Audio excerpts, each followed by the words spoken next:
September 1939 আল্লামা নাসিরউদ্দিন আলবানী রাহিমাহুল্লাহ নবী সাল্লাল্লাহু আলাইহি সাল্লামের এই বাণীটি উচ্চারণ করে এ কথা বুঝাতে চাইলেন যে বিবাহের আগে তোমার স্বামীর অধিকার তোমার উপরে ছিল না, আল্লাহর অধিকার তোমার উপরে ছিল। তো আল্লাহর অধিকার তুমি যথাযথভাবে আদায় করেছো, তুমি ইমানের স্বাদ পেয়েছো, রোজার স্বাদ পেয়েছো, নামাজের স্বাদ পেয়েছো, দান খয়রাতের স্বাদ পেয়েছো। আর যখন তুমি বিবাহ করেছো, একদিকে আল্লাহর অধিকার, দ্বিতীয় হচ্ছে স্বামীর অধিকার।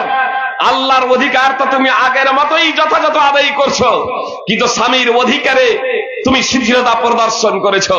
স্বামীর অধিকারে শিথিলতা প্রদর্শন করার কারণে ইমানের স্বাদ থেকে তুমি বঞ্চিত আছো। আর এর কারণ রাসূল সাল্লাল্লাহু আলাইহি সাল্লাম বলেছেন, কোন মহিলা ইমানের স্বাদ ততক্ষণ পর্যন্ত পেতে পারে না যতক্ষণ না নিজের স্বামীর অধিকার আদায় করবে।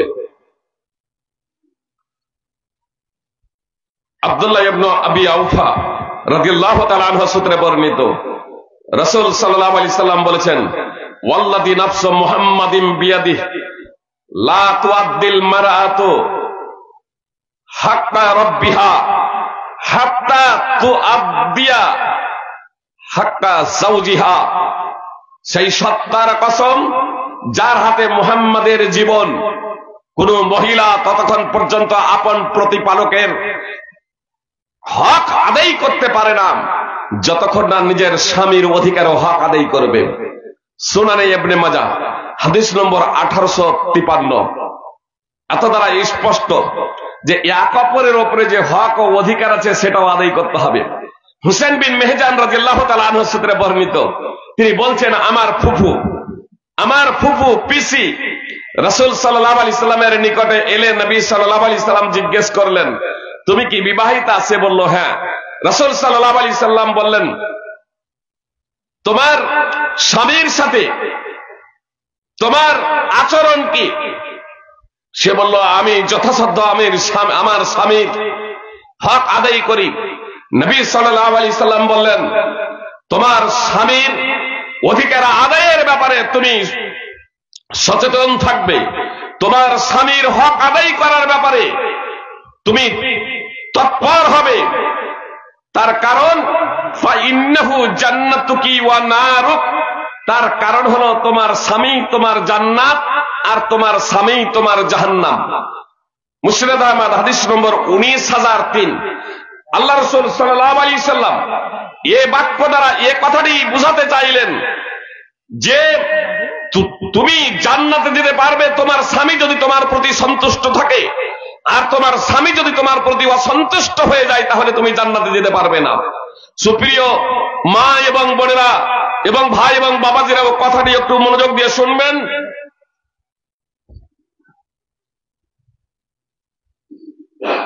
আসসালামু আলাইকুম। ওয়ালাইকুম আসসালাম। জালসায় আগত সমস্ত ভাইদের উদ্দেশ্যে বলছি, আপনারা সাইকেল মোটরসাইকেল এদিক ওদিক লাগিয়ে দিচ্ছেন। আপনাদের সাইকেল মোটরসাইকেল সুরক্ষিত রাখার জন্য জালসার উত্তর দিকে এবং দক্ষিণ দিকে দুদিকে দুটো স্ট্যান্ড করানো হয়েছে। সেই স্ট্যান্ড গুলোতে আপনারা সাইকেল মোটরসাইকেল গুলো রাখবেন। আমি একটু খুব কড়া ঘোষণা দিচ্ছি, যদি বাইরে থেকে কোনো গাড়ি এদিক ওদিক হয়ে যায়, খারাপ হয়ে যায়, তাহলে আমরা জালসা কর্তৃপক্ষ দায়বদ্ধ হব না। আমরা জালসা কর্তৃপক্ষ ঘোষণা দিচ্ছি, যদি সাইকেল মোটরসাইকেল স্ট্যান্ডের বাইরে আল্লাহ না করে যদি হারিয়ে যায়, তাহলে আপনারা জালসার কমিটিকে কোনো কথা বলতে পারবেন না। আপনারা 1 লক্ষ 1.5 লক্ষ টাকা সুরক্ষিত আপনি মাত্র 20 টাকার বিনিময়ে পাবেন। এটা আপনার চালাকেরা বোকা, আমি বুঝতে পারছি না। আপনি মাত্র 20 টাকার বয়াতে 1.5 লক্ষ টাকা ফেলে দিচ্ছেন বাইরে, বুঝাই আসে না। তো অনুগ্রহপূর্বক আপনারা স্ট্যান্ড গুলোতে আপনারা সাইকেল মোটরসাইকেল রাখেন, এবং যারা খাওয়া দাওয়া করবেন, জালসার গেট লাগানো আছে, গেটের পূর্ব দিকে টিকিট কাউন্টার আছে, সেই টিকিট কাউন্টার থেকে রোডের পূর্ব দিকে টিকিট কাউন্টার, সেখান থেকে টিকিট সংগ্রহ করে খাওয়া দাওয়া করতে পারেন। আসসালামু আলাইকুম।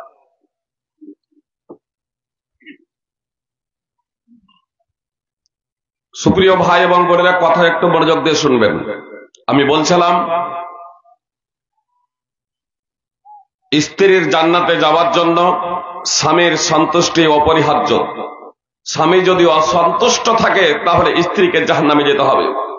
অবশ্য এখানে একটা কথা স্মরণে রাখা একান্ত কর্তব্য, স্বামী যদি শরীয়ত বিরোধী কথা বলে, স্বামী যদি শরীয়ত বিরোধী কথা বলে তাহলে স্ত্রী মানতে বাধ্য নয়, বরং স্ত্রী শরীয়ত বিরোধী কর্মে স্বামীর আনুগত্য করবে না, এটাই হলো শরীয়ত। নবী সাল্লাল্লাহু আলাইহি সাল্লাম বলেছেন, লা তাআতা লিমাখলুকিন ফি মাসিয়াতিল খালিক। মুসলিম আহমদ। রাসূল সাল্লাল্লাহু আলাইহি সাল্লাম বলেছেন, আল্লাহ তাআলার অবাধ্যতায় সৃষ্টির আনুগত্য করা বৈধ নয়। এজন্য স্বামী যদি শরীয়ত বিরোধী কোনো কাজের নির্দেশ প্রদান করে তখন স্ত্রী তা অগ্রাহ্য করবে। আল্লাহ তাআলা পবিত্র কোরআনে নিজের ইবাদতের সাথে সাথে পিতামাতার সাথে সদাচরণ করার, ভালো ব্যবহার করার পবিত্র কোরআনে একাধিক জায়গাতে নির্দেশ দিয়েছেন, কিন্তু সাথে সাথে এ কথাও বলে দিয়েছেন পিতামাতা যদি শিরক করতে বলে, পাপ কাজের নির্দেশ প্রদান করে, তাহলে সেক্ষেত্রে পিতামাতার আনুগত্য করবে না। সূরা লোকমান 31 নম্বর সূরা 15 নম্বর আয়াত। অতএব পাপ কাজে আমরা কারো আনুগত্য করব না। আবে স্ত্রী শরীয়তকে বাস্তবায়ন করতে গিয়ে, স্ত্রী শরীয়তকে বাস্তবায়ন করতে গিয়ে স্বামী রাগ করছে, এটা ধর্তব্যের মধ্যে নয়। অবশ্য নফল রোজা বা নফল নামাজ পড়ার থেকে স্বামীর নির্দেশ মান্য করা একজন স্ত্রীর জন্য অপরিহার্য কর্তব্য। সুপ্রিয় ভাই এবং বোন, মায়েদের জন্য, বোনেদের জন্য দুটি অবস্থা, মহিলাদের দুটি অবস্থা। একটা অবস্থা হচ্ছে বিবাহিতা হওয়ার আগে, বিয়ের আগে। তো বিয়ের আগে ছেলেদের জন্য যেমন পিতামাতার আনুগত্য করা অপরিহার্য, মেয়েদের জন্য পিতামাতার আনুগত্য করা অপরিহার্য। মেয়েদের জন্য দ্বিতীয় অবস্থা হচ্ছে স্বামীর আনুগত্য, পিতামাতার আনুগত্য, স্বামীর আনুগত্য। কিন্তু পিতামাতার আনুগত্যের সাথে স্বামীর আনুগত্য যদি সংঘর্ষশীল হয়, কথা একটু মনোযোগ দিয়ে শুনবেন আমার মা এবং বোনেরা। মনে করুন মা বাপ মেয়েকে বলছে তুমি আমার বাড়ি এসো, আর স্বামী বলছেন এখন যেতে হবে না। বিবাহিতা মেয়ে কার কথা শুনবে? স্বামীর আনুগত্য করে বাড়িতেই থাকবে স্বামীর, নাকি মা বাবার কথা শুনে মা বাবার বাড়ি চলে যাবে?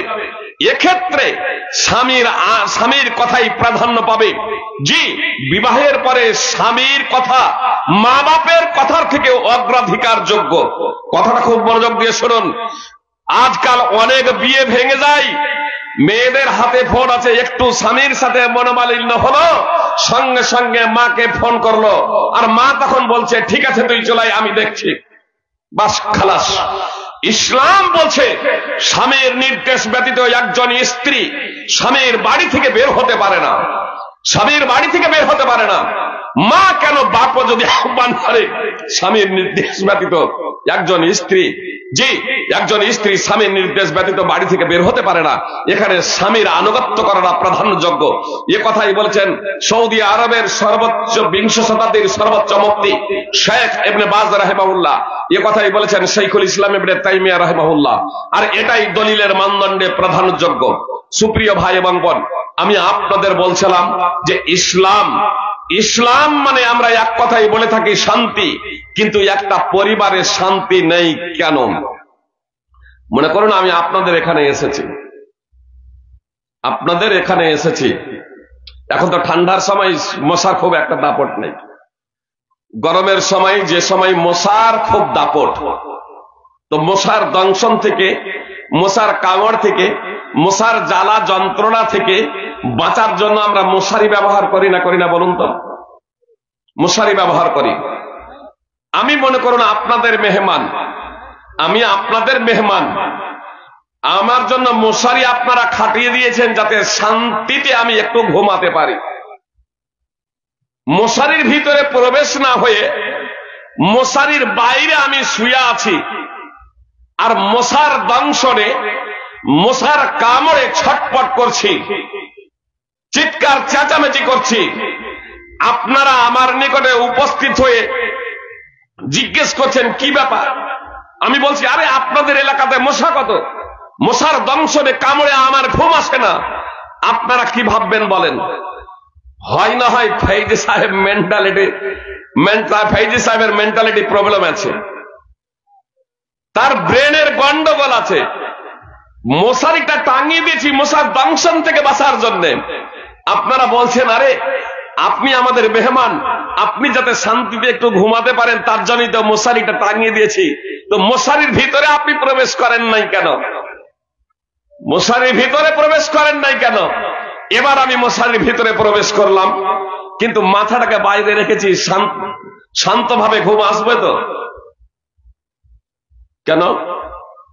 পুরো শরীরটাকে মশারির ভিতরে রেখেছি, শান্তভাবে ঘুম আসবে না? আচ্ছা, মাথাটাকেও ভিতরে প্রবেশ করলাম, পাও সমস্ত শরীর প্রবেশ করিয়েছি, কিন্তু একখানা হাত মশারির বাইরে রেখেছি, ঘুম আসবে? কি বলছেন? ঘুম আসবে না? মানে হাতে যে মশাই কামড়াবে, তাই মশার জ্বালায় এবং যন্ত্রণায় যদি কারো স্কিনের সমস্যা থাকে, মানে কাউকে একটা মশাই কামড়ালে কয়েক ঘন্টা জ্বালা যন্ত্রণা করে, জি এই ধরনের আছে। আর কারো আবার রক্ত প্রবাহিত করে দিলেও সে বুঝতে পারে না। তো যারা একটুতেই বুঝতে পারে যে আমাদের যদি মুজার উপরেও মশা বসে যায়, তাহলে আমরা বুঝতে পারি যে হ্যাঁ, মশাতে এবার ছোট তার রক্ত শোষণ করার প্রচেষ্টা করছে। তো সুপ্রিয় ভাই এবং বোন, মশারির বাইরে হাত রেখে যদি ঘুমাই, শান্তিতে আমরা ঘুমাতে পারবো না। তাহলে প্রকৃত অর্থে যদি আমাদের শান্তি লাভ করতে হয়, পূর্ণরূপে মশারির ভিতরে প্রবেশ করতে হবে, তাই না? পূর্ণরূপে প্রবেশ করতে হবে মশারির ভিতরে। আল্লাহ তাআলা বলছেন, ইয়া আইয়ুহাল্লাযীনা আমানু উদখুলু ফিস সিলমি কাফা ওয়া লা তাত্তাবিউ খুতুওয়াতিশ শাইতান ইন্নাহু লাকুম আদুব্বুম মুবিন। হে ঈমানদারগণ, হে মুসলমান, তোমরা ইসলামে পরিপূর্ণরূপে প্রবেশ করো, শয়তানের পদাঙ্ক অনুসরণ করো না, নিশ্চয়ই সে হচ্ছে তোমাদের প্রকাশ্য শত্রু। সূরা বাকারার 2 নম্বর সূরার 208 নম্বর আয়াত। তো আল্লাহ তাআলা আমাদেরকে ইসলামে পরিপূর্ণরূপে প্রবেশ হতে বললেন। আমরা আংশিকভাবে ইসলামে প্রবেশ করেছি, আর তারপরে আমরা শান্তি খুঁজছি। শান্তি কোথায় পাবো? আমরা যদি প্রকৃত অর্থে শান্তি পেতে চাই, ইসলাম বাস্তবিকই শান্তির ধর্ম। সুপ্রিয় ভাই এবং বোন, আপনি পরিপূর্ণরূপে ইসলামে প্রবেশ হন, আর তারপরে দেখেন যে আপনি শান্তি পাচ্ছেন কি পাচ্ছেন না। একটা পরিবার পরিপূর্ণরূপে ইসলামে প্রবেশ হয়ে যাক, আমি আপনাদের কথা দিচ্ছি, স্বামীর অধিকার যে আছে স্ত্রীর ওপরে, স্ত্রীর অধিকার যা আছে স্বামীর ওপরে, এক অপরে পূরণ করার পূর্ণ প্রচেষ্টা করুক। যে বাপ মায়ের অধিকার যে আছে ছেলে মেয়েদের ওপরে, ছেলে মেয়েদের যে অধিকার আছে বাপ মায়ের ওপরে, এক অপরে পূরণ করার পূর্ণ প্রচেষ্টা করুক। পাড়া প্রতিবেশীর এক অপরের যে অধিকার আছে, ভাই ভাইয়ের ওপরে যে অধিকার আছে, আত্মীয় স্বজনের এক অপরের যে অধিকার আছে, আমরা যদি পূর্ণরূপে এক অপরের অধিকার আদায় করতে শুরু করে দিই, ফল কথা আমাদের অধিকার দুটো পর্যায়ে। এক আল্লাহর অধিকার আছে আমাদের উপরে, আর দ্বিতীয়ত বান্দার অধিকার আছে বান্দার উপরে, মানুষের অধিকার আছে মানুষের উপরে। এই দুটো অধিকার যদি আমরা পূর্ণরূপে আদায় করি, ইনশাআল্লাহ এই পার্থিব জগতেই আমরা পূর্ণ শান্তিতে বসবাস করতে পারবো। আর যদি কেউ আল্লাহর অধিকার আদায় না করে, এক অপরের অধিকার, মানুষের সাথে মানুষের অধিকার খুব ভালোভাবে আদায় করে, তাহলে সেও শান্তি পেতে পারে না, উপরন্তু তাকে জাহান্নামে যেতে হবে। কেউ আল্লাহর অধিকার আদায় করে যথাযথভাবে, কিন্তু মানুষের অধিকার আদায় করে না, এও জান্নাতে যেতে পারে না, এও পার্থিব জগতের সুখ শান্তি পেতে পারে না, একেও জাহান্নামে যেতে হবে। জান্নাত যদি যেতে হয়, পার্থিব জগতের সুখ এবং শান্তি পেতে হয়, আল্লাহর অধিকার আদায় করতে হবে। আপনার আল্লাহর অধিকার আদায় করতে হবে, আপনার মানুষের সাথে এক অপরের অধিকার আদায় করতে হবে।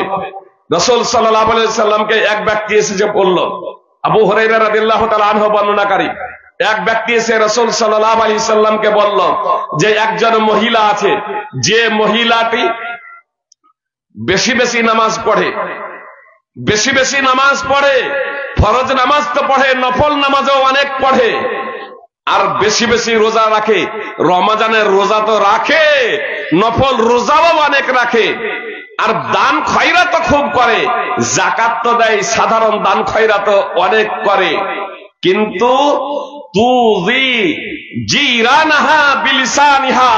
কিন্তু সেই মহিলাটা নিজের জবান দ্বারা তার প্রতিবেশীকে কষ্ট দেয়। নবী সাল্লাল্লাহু আলাইহি সাল্লাম বললেন, লা খায়রা ফিহা ওয়াহিয়া মিন আহলিন নার, তার মধ্যে কোনো কল্যাণ নেই, তার মাঝে কোনো মঙ্গল নেই, সেই মহিলাটা হলো জাহান্নামী। যথাযথ আল্লাহর হক আদায় করেছে, কিন্তু মানুষকে কষ্ট দিয়েছে, ফলে আল্লাহ রাসূল সাল্লাল্লাহু আলাইহি সাল্লাম বললেন যে এই মহিলাটা জাহান্নামী, এর মধ্যে কোনো কল্যাণ নেই। ইমাম বুখারীর আল আদাবুল মুফরাদ হাদিস নম্বর 119, মুসনাদ আহমদে ওই হাদিস রয়েছে, হাদিস সহিহ। ওই হাদিসে রয়েছে আর একজন মহিলার বর্ণনা করা হলো যে একজন মহিলা ফরজ নামাজ তো আদায় করে, কিন্তু নফল নামাজ বেশি আদায় করতে পারে না। ফরজ নামাজ আদায় করে, ফরজ রমজানের রোজা আদায় করে, রমজানের রোজা আদায় করে, কিন্তু নফল বেশি রোজা রাখতে পারে না, বেশি দান খয়রাত করতেও পারে না। মানে সাধারণ একজন মেয়ে বেশি দান খয়রাত করতে পারে না, অল্প স্বল্প দান খয়রাত করে। তো নবী সাল্লাল্লাহু আলাইহি সাল্লাম বললেন, অল্প স্বল্প দান খয়রাত করে, ওয়ালা তুজি জিরানাহা বিলিসানিহা, কিন্তু এই মহিলাটি তার প্রতিবেশীকে কষ্ট দেয় না। তখন রাসূল সাল্লাল্লাহু আলাইহি সাল্লাম বললেন, ওয়াহিয়া মিন আহলিল জান্নাহ, এই মহিলাটি হলো জান্নাতি। কেন? এই মহিলাটি দুটি অধিকার আদায় করেছে, এক আল্লাহর অধিকার আদায় করেছে, এক মানুষের অধিকার আদায় করেছে, প্রতিবেশীকে কষ্ট দেয় নাই। সুপ্রিয় ভাই এবং বোন, এজন্য আমাদের দুটি অধিকার সদা সর্বদা আদায় করতে হবে। যদি আমরা দুটি অধিকার যথাযথভাবে আদায় করতে পারি, তাহলে ইনশাআল্লাহ আমরা পার্থিব জগতেও সুখ এবং শান্তি লাভ করতে পারবো, আখিরাতেও জান্নাতে যেতে পারবো। আসুন আমি আপনাদের সম্মুখে পবিত্র কোরআন থেকে যে ছোট্ট সূরাটি তেলাওয়াত করেছি, সেই সূরাটির মানদণ্ডে একটু ব্যাখ্যা এবং বিশ্লেষণ করি, আমাদের কর্মগুলোকে একটু আপনাদের সম্মুখে তুলে ধরি। আল্লাহ তাআলা সূরা আসরে শপথ করছেন, ওয়ালা আসর, আসরের শপথ। আসর শব্দের আবিধানিক অর্থ হলো যুগ, কাল, সময়। অত্র সূরায় এর তাৎপর্য কি? মুহাদ্দিসিনে কিরাম এ বিষয়ে দুটি মত ব্যক্ত করেছেন। একটি হলো যুগ, কাল এবং সময়, আল্লাহ তাআলা সময়ের শপথ করেছেন। অন্যান্য মুফাসসিরিনে কিরাম বলছেন যে আসর বলতে এখানে আসরের সময় থেকে নিয়ে সূর্য অস্তমিত যাওয়ার আগে পর্যন্ত, আসর থেকে নিয়ে সূর্য অস্তমিত যাওয়ার আগে পর্যন্ত, অর্থাৎ আসরের সময়। তো আসরের সময়ের শপথ করেছেন, আসরের সময়, আসরের সালাত, আসরের নামাজের আল্লাহ তাআলা শপথ করেছেন। ফল কথা, আসরের নামাজ হোক অথবা সময় হোক, আল্লাহ তাআলা তার শপথ করে বলছেন। শপথ সাধারণত সে সময় করা হয় যখন শপথের পরে যে বাক্যটি বলা হয় তার গুরুত্ব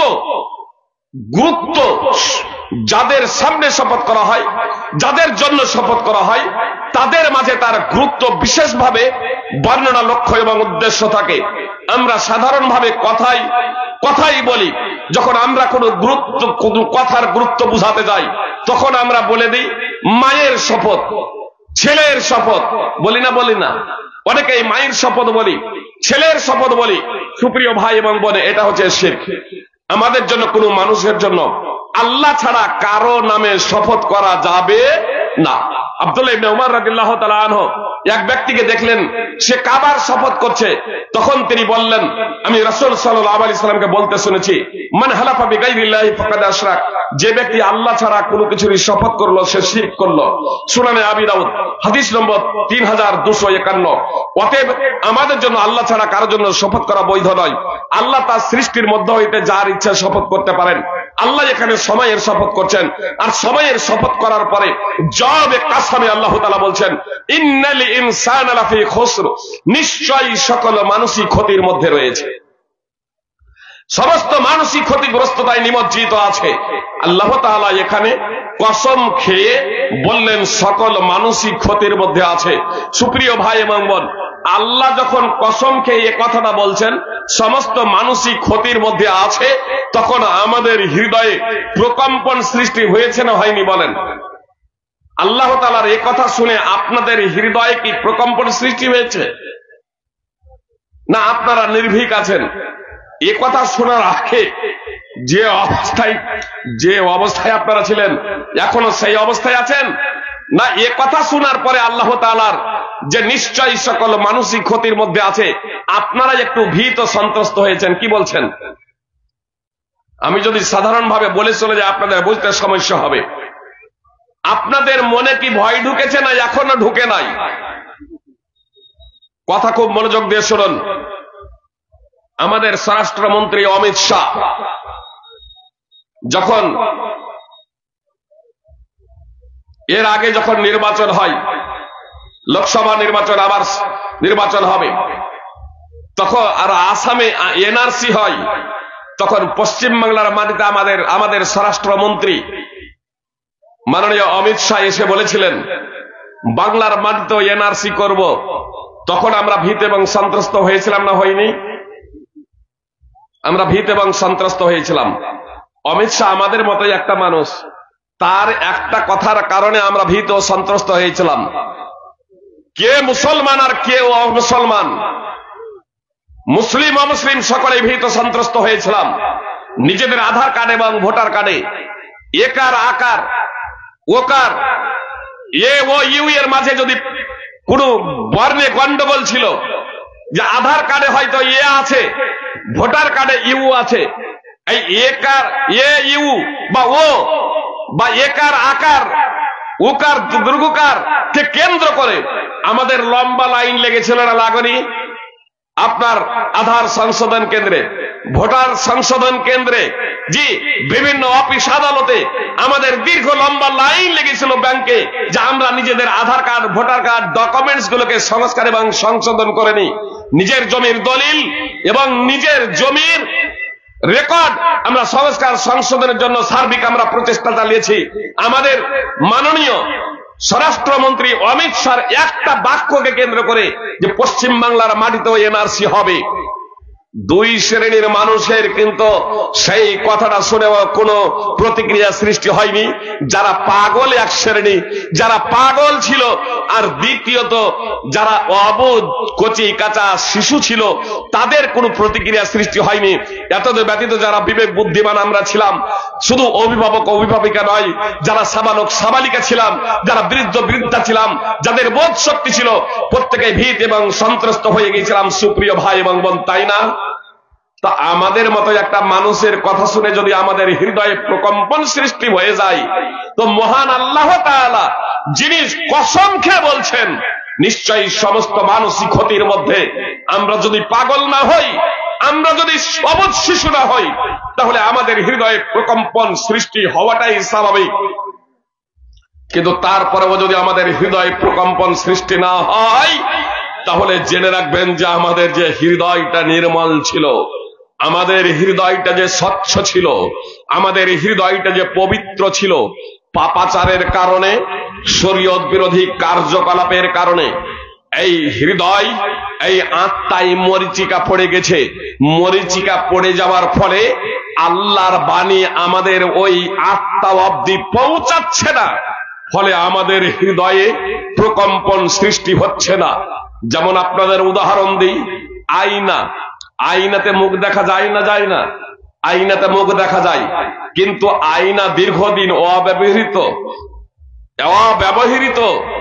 হয়ে থাকার ফলে রাস্তার ধারে বাড়ি ধুলাবালি দ্বারা ওই আয়নার যখন ওপরে অনেক মরিচিকা ধুলোবালি জমে যায়, যতক্ষণ পর্যন্ত আয়নাটাকে পরিষ্কার না করা হয় ততক্ষণ পর্যন্ত ওই আয়নাতে মুখ দেখা যাবে, আয়নাতে মুখ দেখা যাবে না।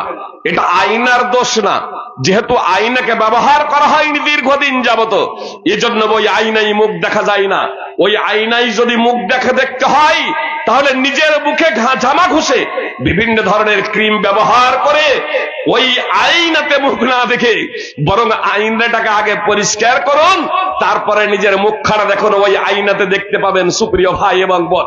অনুরূপ ভাবে আল্লাহর কথা শুনে, আল্লাহর জিকির শুনে যদি হৃদয়ে প্রকম্পন সৃষ্টি না হয়, তাহলে জানতে হবে আমাদের পাপাচারের কারণে আমাদের হৃদয়ে মরিচিকা পড়ে গিয়েছে, যে কারণে আমাদের হৃদয়ে প্রকম্পন সৃষ্টি হয় না। এজন্য আমাদেরকে আমাদের পাপাচার থেকে আল্লাহ তাআলার কাছে তওবা করতে হবে। আমরা যদি আল্লাহ তাআলার কাছে তওবা করতে পারি, তাহলে ইনশাআল্লাহ আল্লাহ তাআলার কথা শুনলে আমাদের হৃদয়ে প্রকম্পন সৃষ্টি হবে। আল্লাহ তাআলা বলছেন ইন্নামাল মুমিনুনা আল্লাযীনা ইযা যুকিরাল্লাহু ওয়াজিলাত কুলুবুহুম ওয়া ইযা তুলিয়াত আলাইহিম আয়াতুহু যাদাতুহুম ঈমানা ওয়া আলা রাব্বিহিম ইয়াতাওয়াক্কালুন। মুমিন তো তারা, মুসলমান তো তারাই যাদের অন্তর সমূহ কেঁপে উঠে যখন আল্লাহকে স্মরণ করা হয়, আর যখন তাদের উপর তার আয়াত সমূহ পাঠ করা হয় তখন তা তাদের ঈমান বৃদ্ধি করে, এবং যারা তাদের রবের উপরই ভরসা করে। আল্লাযীনা ইউকীমুনাস সালাতা ওয়া মিম্মা রাযাকনাহুম ইউনফিকুন, যারা সালাত কায়েম করে এবং আমি তাদেরকে যে রিজক দিয়েছি তা হতে ব্যয় করে।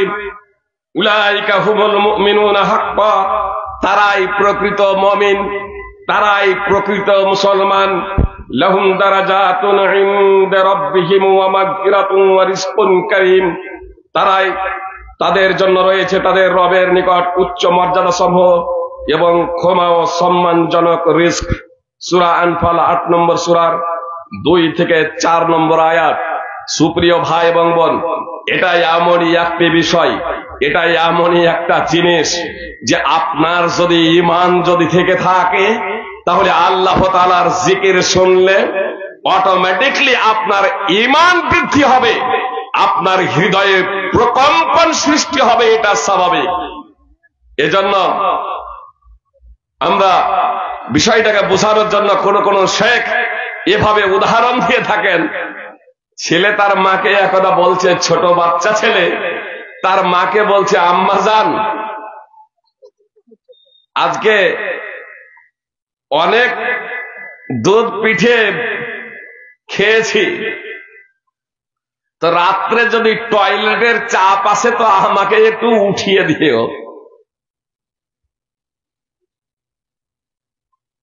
আম্মাকে বলছে ছেলে, আম্মা জান, রাত্রে যদি আমার টয়লেটের চাপ আসে তো আমাকে একটু জাগিয়ে দিও, নইলে বিছানায় টয়লেট হয়ে যেতে পারে। তো তার মা বলছে, বেটা, টয়লেট এমনই একটা জিনিস যে তোমাকে আমাকে জাগাতে হবে না, টয়লেটই তোমাকে জাগিয়ে দেবে। জি, টয়লেটই তোমাকে জাগিয়ে দিবে, আমাকে জাগাতে হবে না। সুপ্রিয় ভাই এবং বোন, ঈমান এমনই একটা জিনিস, কারো অন্তরে যদি ঈমান থাকে প্রকৃত অর্থে, আল্লাহর জিকির হলে তার অন্তর প্রকম্পিত হবে, তার অন্তর প্রকম্পিত হবে যদি তার হৃদয়ে যদি ঈমান থাকে। দেখুন, কয়েকদিন ধরে ক্ষুধার্ত অবস্থায় আছেন।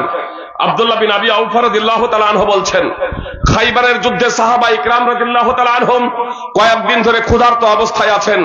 পালিত গাধার মাংস আপনার রান্না চাপিয়ে দেওয়া হয়েছে, ডেগে টকবক করে ফুটছে। সাহাবা ইকরাম মনে মনে ভাবছেন কিছুক্ষণ পরেই এ মাংস নামবে আর আমরা তৃপ্ত সহকারে মাংস খেয়ে নিজেদের ক্ষুধা দূর করব, এই ভাবনাই রয়েছেন, এই চিন্তাই রয়েছেন। এরই মাঝে একজন ঘোষণাকারী ঘোষণা দিতে শুরু করলেন। রাসূল সাল্লাল্লাহু আলাইহি সাল্লাম বলেছেন, তোমরা পালিত গাধার মাংস থেকে কিছুই ভক্ষণ করবে না, তোমরা পালিত গাধার মাংস থেকে কিছুই খাবে না। পালিত গাধার মাংস হাঁড়িতে যা রান্না হচ্ছে, হাঁড়ি উল্টে ঢেলে ফেলে দাও মাংস, সেই মাংস তোমরা কিছুই খাবে না।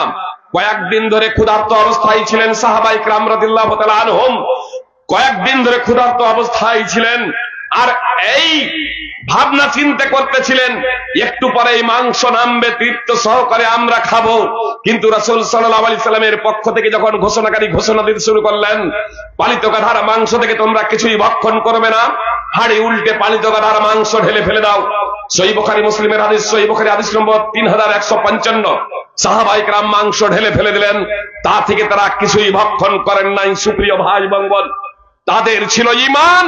আর আমি আর আপনি জানি সুদ হারাম, সুদ খাই, আমি আপনি জানি মিথ্যা বলা হারাম, মিথ্যা খাই, মিথ্যা বলি, আমি আপনি জানি পণ্য হারাম, আমি আপনি জানি নামাজ 5 ওয়াক্তের অপরিহার্য, আমি আপনি জানি যাকাত দিতে হবে, যাকাত ফরজ হয়ে গেলে হজ ফরজ হয়ে গেলে হজ করতে হবে, আমি আপনি জানি একে অপরের প্রতি অন্যায় করা, গালমন্দ করা, একে অপরের প্রতি বিদ্বেষ পোষণ করা, এগুলো ইসলামে হারাম। এ সবগুলো জানার পরেও অহরহ আমি এগুলো করছি। এর কারণ কি? আসলে সাহাবায়ে কেরাম রাদিয়াল্লাহু তাআলা আনহুম ইসলাম সম্পর্কে যা বুঝেছিলেন, আমি আপনি ইসলাম সম্পর্কে তা বুঝতে ব্যর্থ হয়েছি। সাহাবায়ে কেরাম রাদিয়াল্লাহু তাআলা আনহুম ঈমান সম্পর্কে যা জেনেছিলেন, আমরা তা আজ বুঝতে ব্যর্থ হয়েছি। সুপ্রিয় ভাই এবং বোন, আল্লাহ তাআলা হেদায়েতের মানদণ্ড নির্ধারণ করেছেন। ফাইন আমানু বিমিসলি মা আমানতুম বি ফাকাদ ইহতাদাউ ওয়া ইন তাওয়াল্লাউ ফাইন্নামা হুম ফি শিকাক। যদি তারা ঈমান আনয়ন করে সাহাবায়ে কেরাম রাদিয়াল্লাহু তাআলা আনহুমদের মতো, তাহলে তারা হেদায়েত প্রাপ্ত হবে, সুপথ প্রাপ্ত হবে। আর যদি বিমুখ হয় তবে তারা রয়েছে কেবল বিরুদ্ধাচরণে। সূরা বাকারা 2 নম্বর সূরার 137 নম্বর আয়াত। সুপ্রিয় ভাই এবং বোন, সাহাবায়ে কেরাম রাদিয়াল্লাহু তাআলা আনহুমদের ঈমানকে পরবর্তীতে যেন মানদণ্ড নির্ধারণ করলেন। তো ঈমান যদি থেকে থাকে তাহলে অবশ্যই হৃদয়ে প্রক্রিয়া সৃষ্টি হবে। আল্লাহ বলছেন ইন্নাল ইনসানা লাফি খুসর, নিশ্চয়ই সকল মানুষই ক্ষতির মধ্যে রয়েছে, নিশ্চয়ই সকল মানুষই ক্ষতির মধ্যে রয়েছে। তারপর আল্লাহ তাআলা বলছেন ইল্লাল্লাযীনা আমানু ওয়া আমিলুস সালিহাতি ওয়া তাওয়াসাউ বিল হাক্কি ওয়া তাওয়াসাউ বিস সাবর। আল্লাহ তাআলা বলছেন কিন্তু তারা ক্ষতির মধ্যে নেই। এবার আশার আলো জাগবে ঈমানদারদের, এবার আশার আলো জাগবে ঈমানদারদের, যাদের অন্তরে ঈমান আছে। যে আল্লাহ যখন বলছেন কিন্তু তারা ক্ষতির মধ্যে নয়, তারা ক্ষতিগ্রস্ত নয়, তাহলে কারা? আমরা কি যারা ক্ষতিগ্রস্ত নয়, যারা ক্ষতির মধ্যে নেই, তাদের মধ্যে কি আমরা আছি?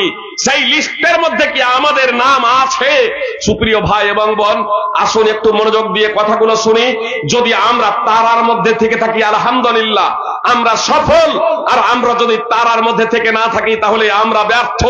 আমরা যদি তারার মধ্যে থেকে থাকি আলহামদুলিল্লাহ, আর যদি আমাদের নাম নথিভুক্ত না থাকে তারার মধ্যে, তাহলে প্রচেষ্টা করব এই তারার মধ্যে অন্তর্ভুক্ত হওয়ার, আমরা তারার মধ্যে শামিল হওয়ার। এজন্য কথাগুলো একটু মনোযোগ দিয়ে শুনবেন। আল্লাহ তাআলা বললেন 1 নম্বর ঈমান যারা এনেছে, নম্বর 2 সৎ কর্ম যারা করেছে, নম্বর 3 সত্যের এক অপরকে যারা উপদেশ দিয়েছে, নম্বর 4 ধৈর্যের যারা এক অপরকে উপদেশ দিয়েছে।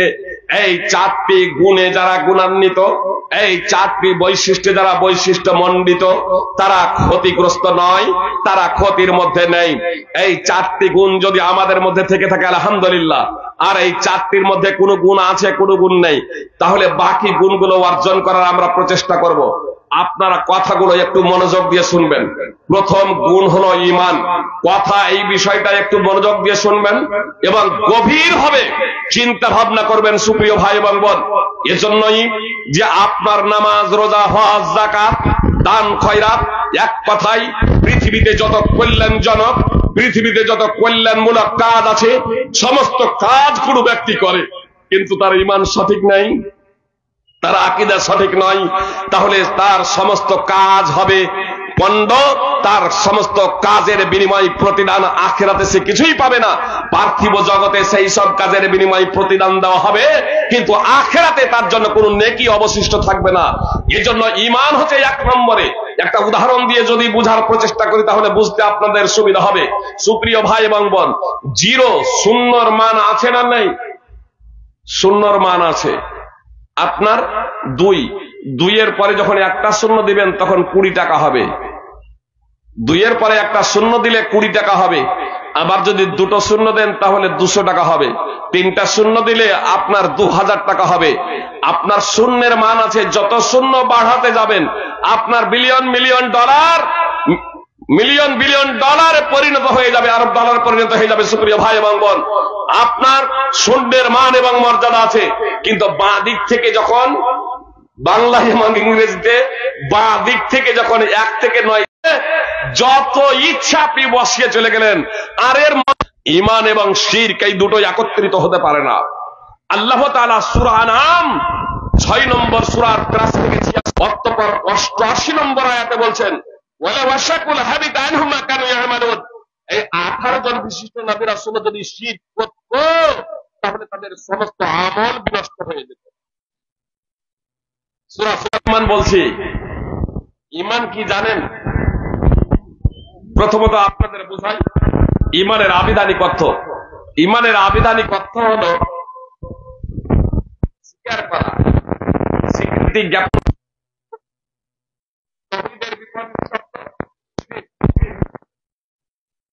বিপরীত শব্দ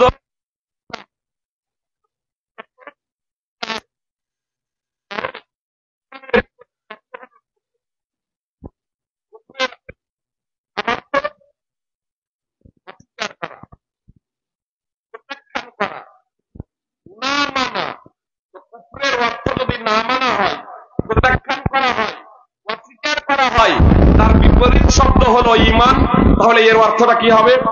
মেনে নেওয়া, স্বীকার করে নেওয়া, স্বীকার করা, স্বীকৃতি জ্ঞাপন করা। কথাটা খুব মনোযোগ দিয়ে শুনবেন। আমরা সাধারণ ভাবে শুধু বলি ঈমান মানে বিশ্বাস, বিশ্বাস, ঈমান মানে বিশ্বাস। আসলে মেনে নেওয়া, স্বীকৃতি জ্ঞাপন করা। আল ঈমান বিল্লাহ, আল্লাহকে মেনে নেওয়া। এর পারিভাষিক অর্থ আত-তাসদীক বিল কলব ওয়াল আমাল বিল ওয়াল ইকরার বিল লিসান ওয়াল আমাল বিল আরকান। অন্তরের দ্বারা সত্যায়ন করা, অন্তরের দ্বারা মেনে নেওয়া, মুখে স্বীকারোক্তি জ্ঞাপন করা, অঙ্গ প্রত্যঙ্গ দ্বারা বাস্তবায়ন করা। এই কথাটিকে আল্লাহ তাআলা পবিত্র কোরআনে এভাবে ব্যক্ত করেছেন, ওয়া মা কানা আল্লাহু লিইউযিয়া ঈমানাকুম 2991। কিন্তু যখন মদিনায় গেলেন তখন এই দুটোকে একসাথে কিবলামুখী করা সম্ভব হলো না। দুটোর দিকে একসাথে মুখ করে নামাজ আদায় করা সম্ভবপর নয়। তো মদিনায় যাওয়ার পরে রাসূল সাল্লাল্লাহু আলাইহি সাল্লাম, মদিনায় যাওয়ার পরে রাসূল সাল্লাল্লাহু আলাইহি সাল্লাম 16-17 মাস মসজিদে আকসার দিকে মুখ করে নামাজ আদায় করেছিলেন। অতঃপর মসজিদে হারামের দিকে মুখ করে নামাজ আদায় করার 40 নম্বর আয়াত এর অংশ বিশেষ, ওয়া মা কানা আল্লাহু লিইউযিয়া ঈমানাকুম, আল্লাহ তাআলা তোমাদের ঈমানকে বিনষ্ট করবেন না। তো এই জায়গাতে আল্লাহ তাআলা বললেন তোমাদের ঈমানকে, প্রশ্নটা ছিল নামাজের কি হবে? তো আল্লাহ বলছেন ঈমানকে বিনষ্ট করবেন না। আসলে নামাজকে, সালাতকে আখ্যায়িত করলেন ঈমান দিয়ে। কেন? সালাতের মধ্যে 3টি বিষয় ছিল। যেমন ঈমানের মধ্যে, সালাতের মধ্যে 3টি বিষয় আছে, যেমন ঈমানের মধ্যে 3টি বিষয় আছে। তিনের সমন্বয়ে, তিনের সমষ্টিতে, তিনের সমষ্টিকে ঈমান বলা হয়। অনুরূপ ভাবে তিনের সমষ্টিকে সালাত, নামাজ বলা হয়। অন্তরের দ্বারা সত্যায়ন, জবানে স্বীকারোক্তি, অঙ্গ প্রত্যঙ্গ দ্বারা বাস্তবায়নের নাম হলো ঈমান। এই 3টি জিনিস নামাজেও আছে। যদি অন্তরে সত্যায়ন না থাকে আর নামাজ পড়া হয় অঙ্গ প্রত্যঙ্গ দ্বারা, জবান দ্বারা, তাহলে কিন্তু এটা নামাজ হবে না। মুনাফিকদের নামাজ প্রসঙ্গে আল্লাহ তাআলা বলেছেন, ওয়াইদা কামু ইলাস সালাতে কামু কুসালা। সূরা নিসা 4 নম্বর সূরার 142 নম্বর আয়াত। মুনাফিকরাও নামাজ পড়ে কিন্তু অন্তরের সত্যায়ন দ্বারা নয়, অন্তরের সত্যায়ন দ্বারা নয়। অন্তরের সত্যায়ন দ্বারা যদি নামাজ যদি হয় তাহলে এই নামাজের কোনো মূল্য নেই। এজন্যই আল্লাহ তাআলা সূরা মাউনেও বলেছেন, ফাওয়াইলুল লিল মুসাল্লিন আল্লাযীনা হুম আন সালাতিহিম সাহুন আল্লাযীনা হুম ইউরাউন। সুপ্রিয় ভাই এবং বোন, যাদের অন্তরে সত্যায়ন নেই নামাজের ব্যাপারে, এরা আপনার মুসলমান, এদের নামাজের দ্বারা, এরা নামাজের দ্বারা আল্লাহ তাআলাকে সন্তুষ্ট করতে পারবে না, বরং এই নামাজ আল্লাহ তাআলা তাদের থেকে কবুল করবেন না। মুনাফিকরা দৃঢ়তার সহিত বলতো, মুনাফিকরা দৃঢ়তার সহিত বলতো আল্লাহ রাসূল সাল্লাল্লাহু আলাইহি সাল্লামের কাছে এসে যে আমরা সাক্ষ্য দিচ্ছি নিশ্চয় আপনি আল্লাহর রাসূল। সূরা মুনাফিকুন উঠান। মুনাফিকরা বলতো আল্লাহ রাসূলের কাছে, ইজা জাকাল মুনাফিকুনা ক্বালু নাশহাদু ইন্নাকা লারাসূলুল্লাহ। মুনাফিকরা মুহাম্মদ সাল্লাল্লাহু আলাইহি সাল্লামের কাছে এসে বলতো, আল্লাহ তাআলা বলছেন মুনাফিকরা যখন তোমার কাছে আসে, মুহাম্মদ সাল্লাল্লাহু আলাইহি সাল্লামকে বলছেন তোমার কাছে আসে যখন মুনাফিকরা, তখন তারা বলে নাশহাদু ইন্নাকা লারাসূলুল্লাহ, আমরা সাক্ষ্য দিচ্ছি নিশ্চয় আপনি হচ্ছেন আল্লাহর রাসূল।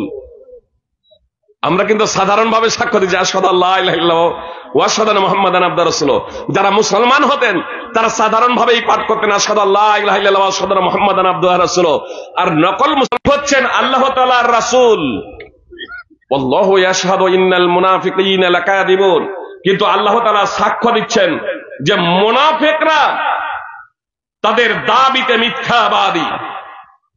আল্লাহ তাআলা সাক্ষ্য দিচ্ছেন নিশ্চয়ই মুনাফিকরা মিথ্যাবাদী। সূরা মুনাফিকুন 63 নম্বর সূরার 1 নম্বর আয়াত। অন্তরের দ্বারা যদি সত্যায়ন না হবে, নামাজের মধ্যে এই 3টি জিনিস আছে, ঈমানের মধ্যে এই 3টি জিনিস আছে।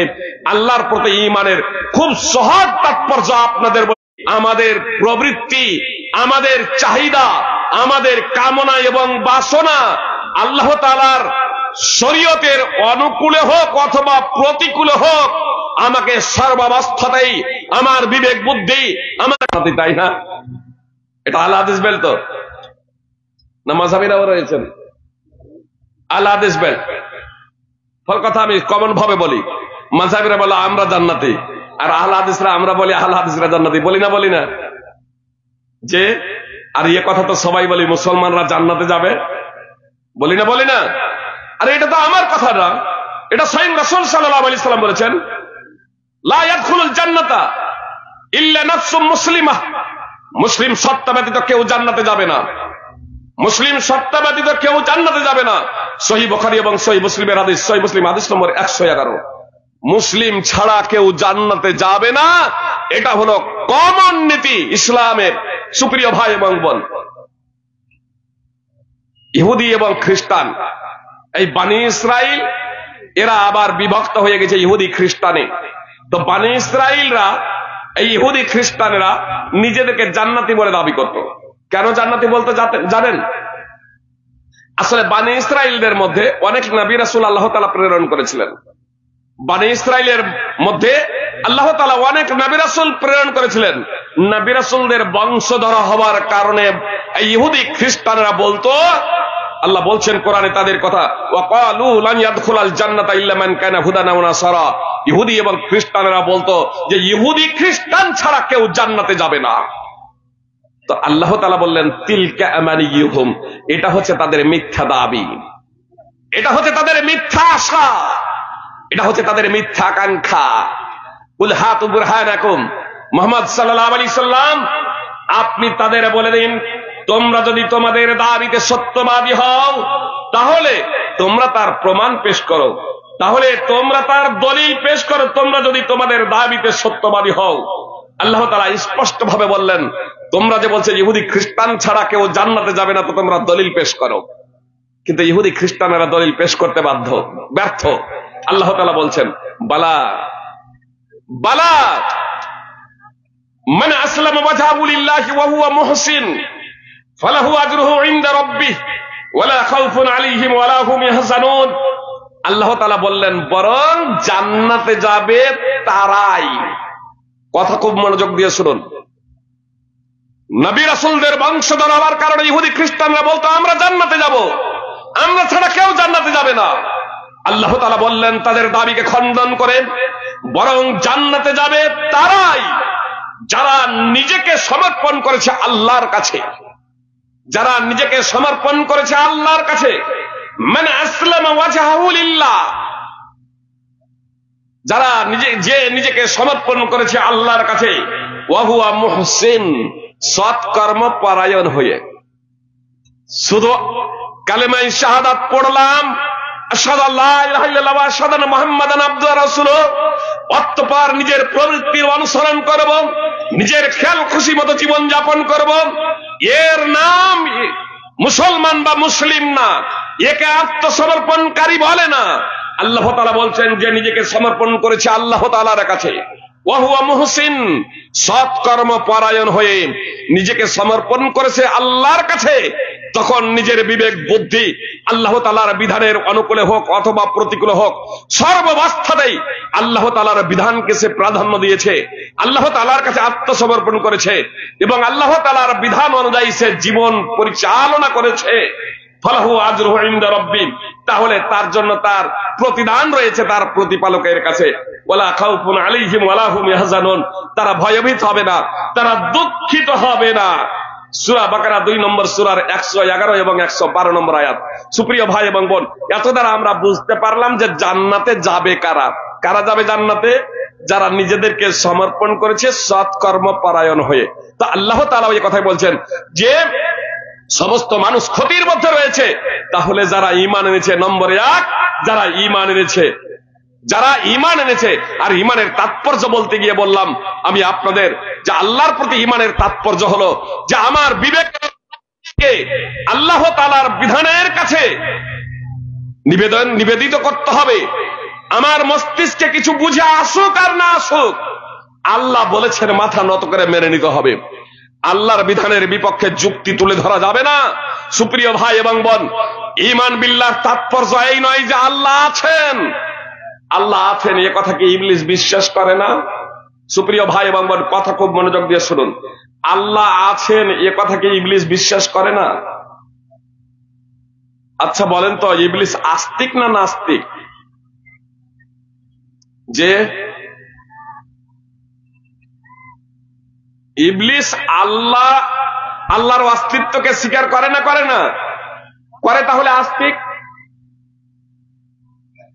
ইবলিসকে যখন আল্লাহ তাআলা বললেন, মালাইকাদের দলেই ছিল ইবলিস, তো আল্লাহ যখন বললেন আদমকে সাজদা করো, ইবলিস ব্যতীত সকলেই সাজদা করেছিল। ইবলিস আল্লাহর বিধানের বিপক্ষে যুক্তি তুলে ধরেছিল। কথাটা খুব মনোযোগ দিয়ে শুনুন। ইবলিস আল্লাহ তাআলার বিধানের বিপক্ষে যুক্তি তুলে ধরেছিল, আদম থেকে আমি উত্তম, আমাকে তুমি আগুন থেকে সৃষ্টি করেছো আর আদমকে মাটি থেকে সৃষ্টি করেছো। আল্লাহর বিধানের বিপক্ষে নিজের বিবেক অনুযায়ী যুক্তি খাটিয়েছিল। এজন্য আল্লাহ তাআলা ইবলিসকে বিতাড়িত করলেন, আল্লাহ তাআলা ইবলিসকে লাঞ্ছিত করলেন। আল্লাহ ঘোষণা দিলেন, তুই ইবলিস তুই এখান থেকে চলে যা। কিয়ামত পর্যন্ত তোর উপরে অভিশাপ। এই অভিশপ্ত হয়ে বিতাড়িত হয়ে ইবলিস কার কাছে প্রার্থনা করেছিল জানেন? স্বয়ং আল্লাহ তাআলার কাছে। আল্লাহ বলছেন, ক্বালা রব্বি ফাআনযিরনি ইলা ইয়াউমি ইউবআসুন। সে বলেছিল, হে আমার পালনকর্তা, আপনি আমাকে পুনরুত্থান দিবস পর্যন্ত সুযোগ দিন। সূরা হিজর 15 নম্বর সূরার 36 নম্বর আয়াত। তো ইবলিস তো আল্লাহকে স্বীকার করে। সুপ্রিয় ভাই এবং বোন, ইবলিস আল্লাহকে স্বীকার করে, তারপরেও সে মুসলমান হতে পারে নাই। কেন? আল্লাহর বিধানের বিপক্ষে যুক্তি তুলে ধরেছে, ফলে সে আল্লাহ তাআলার অবাধ্য হয়েছে। কথাটা খুব মনোযোগ দিয়ে শুনুন। আল্লাহ যা বলেছেন শরীয়ত ইসলাম, আল্লাহ যাকে হালাল বলেছেন আমাদের হালাল বলে মেনে নিতে হবে। আল্লাহ যাকে হারাম বলেছেন আমাদের হারাম বলে স্বীকার করে নিতে হবে। আল্লাহ যা আমাদের জন্য মেনে চলা অপরিহার্য করে দিয়েছেন, বাস্তবায়ন করা অপরিহার্য করে দিয়েছেন, আমাদেরকে তা করতে হবে। এক্ষেত্রে যদি আমরা সুস্তি প্রদান করি তাহলে মহা পাপ হবে। যেমন একটা উদাহরণ দিই, আল্লাহ সুদকে হারাম বলেছেন, নেশাজাত দ্রব্যকে হারাম বলেছেন। আমার মস্তিষ্কে, ক্ষুদ্র মস্তিষ্কে, বিবেক বুদ্ধিতে বুঝে আসুক আর না আসুক, আমাকে হারামকে হারাম বলে স্বীকার করে নিতে হবে। সুদ হারাম মেনে নিলাম, নেশাজাত দ্রব্য হারাম মেনে নিলাম, তারপরেও আমরা কেউ সুদ খাচ্ছি বা নেশাজাত দ্রব্য সেবন করছি হারাম জেনে, তাহলে মহা পাপ করছি। এটা হচ্ছে একটা দিক। আর দ্বিতীয় দিক হচ্ছে যে আমি আল্লাহ হারাম বলেছেন, আমি বলছি বর্তমান যুগে সুদকে হারাম মানলে চলা যাবে না।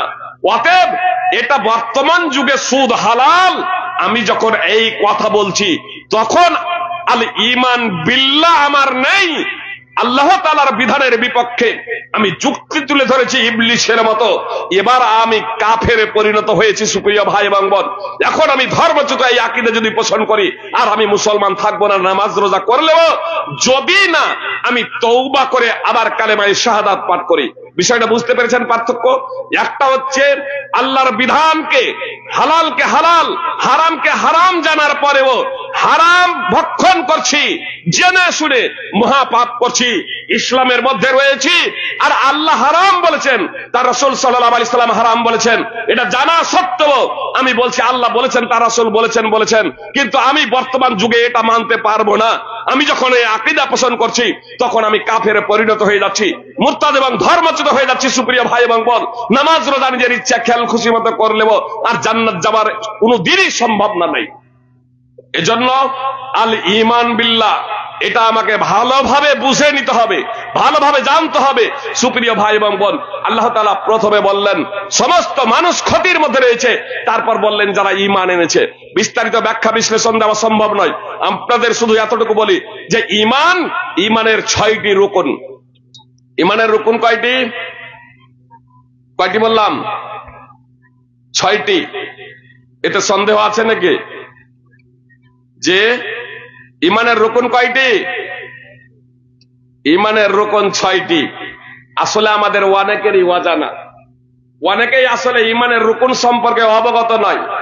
সুপ্রিয় ভাই এবং বোন, ঈমানের যে 6টি রুকন আছে বিস্তারিত ব্যাখ্যা বিশ্লেষণ আজ সম্ভব না, শুধু আপনাদের এতটুকু বলি এই ঈমানের 6টি রুকন: আল্লাহর প্রতি ঈমান, মালায়েকার প্রতি, ফেরেশতার প্রতি ঈমান, আসমানি গ্রন্থের প্রতি ঈমান, নবী রাসূলদের প্রতি ঈমান, আখিরাতের প্রতি ঈমান, পরকালের প্রতি ঈমান এবং ভাগ্যের ভালো মন্দের প্রতি ঈমান।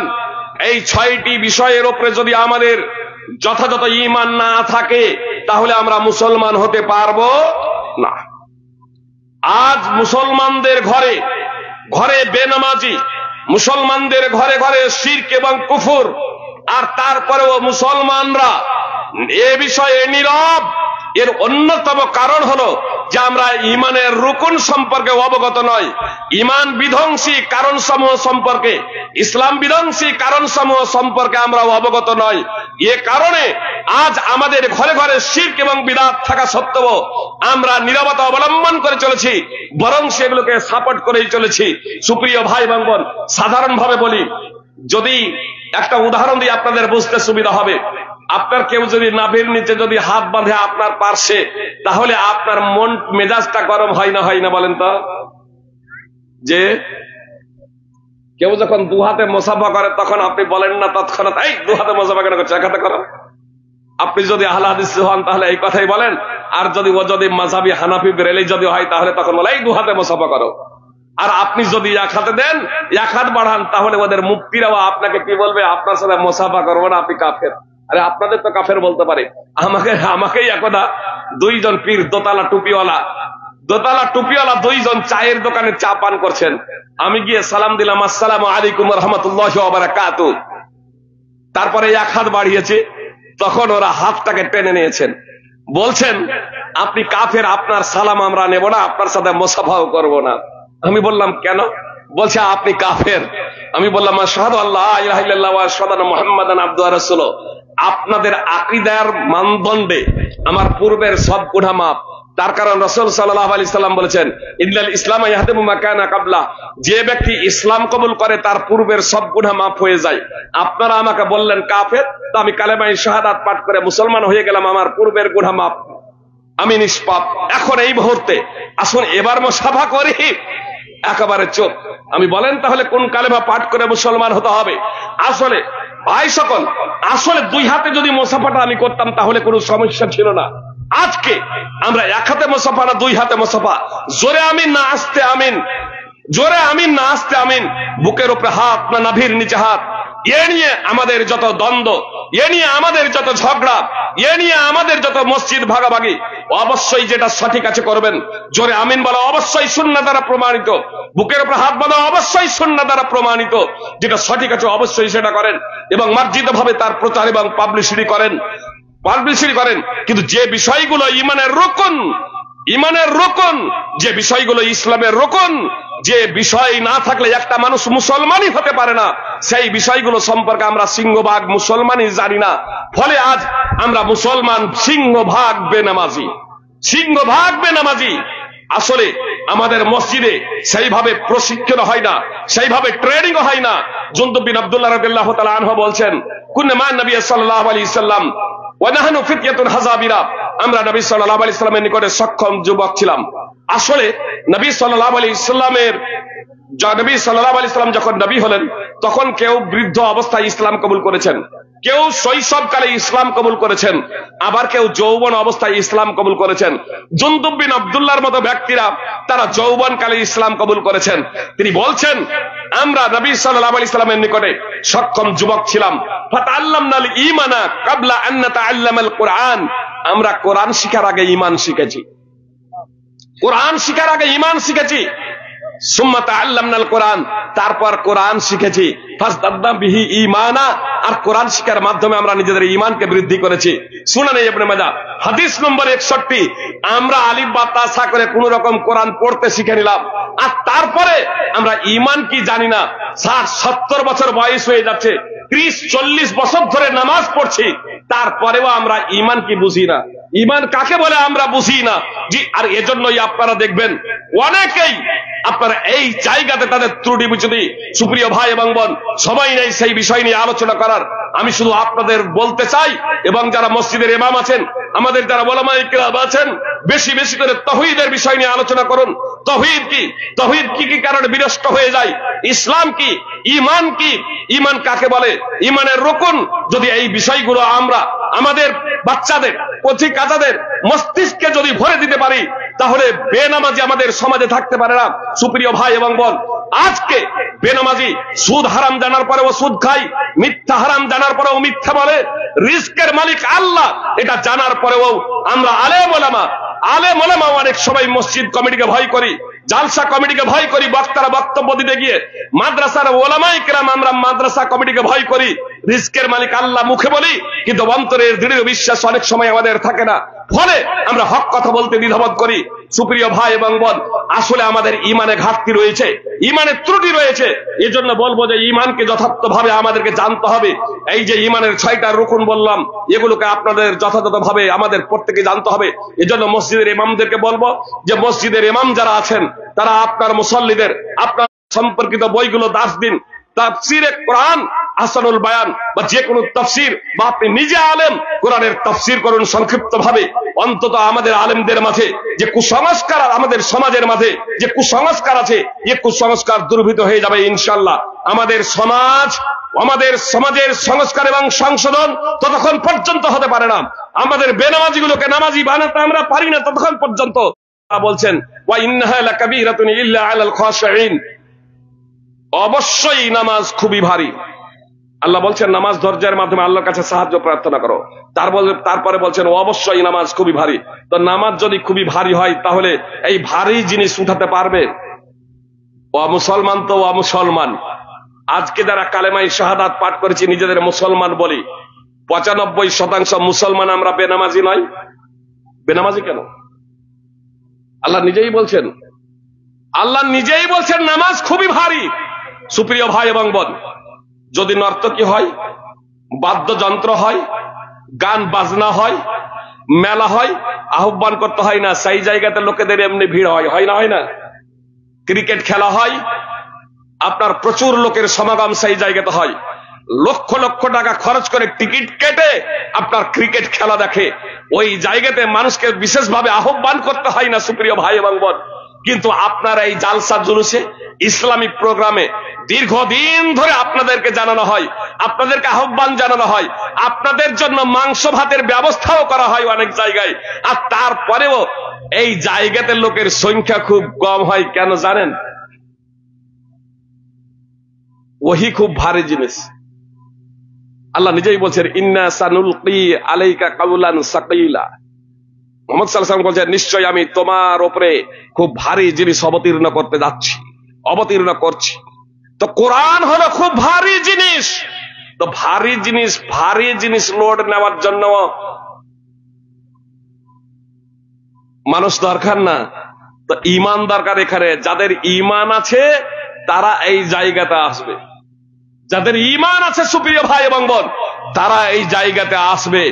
ঈমান যাদের আছে, যার যেমন ঈমান থাকবে সে তেমন আপনার ইসলামী বিধিবিধানকে বাস্তবায়ন করতে পারবে। তো আল্লাহ তাআলা বলছেন নামাজ খুবই ভারী। তো নামাজ যখন খুবই ভারী, তাই খুবই ভারী যদি নামাজ হয়, তাহলে খুবই ভারী এই বিষয়টা কেমন করে তারা বাস্তবায়ন করবে সুপ্রিয় ভাই এবং বোন। এজন্য সিংহভাগ আমাদের 95% আসবে নামাজি। আল্লাহ বলছেন ইল্লা আলাল খাশিঈন। আল্লাহ তাআলা বলছেন তাহলে নামাজ হালকা তাদের জন্য যারা বিনয়ী, যারা খুশু রাখনেওয়ালা, যারা বিনম্রশীল, এদের জন্য নামাজ কিন্তু ভারী নয়। এবার বিনয়ী কারা?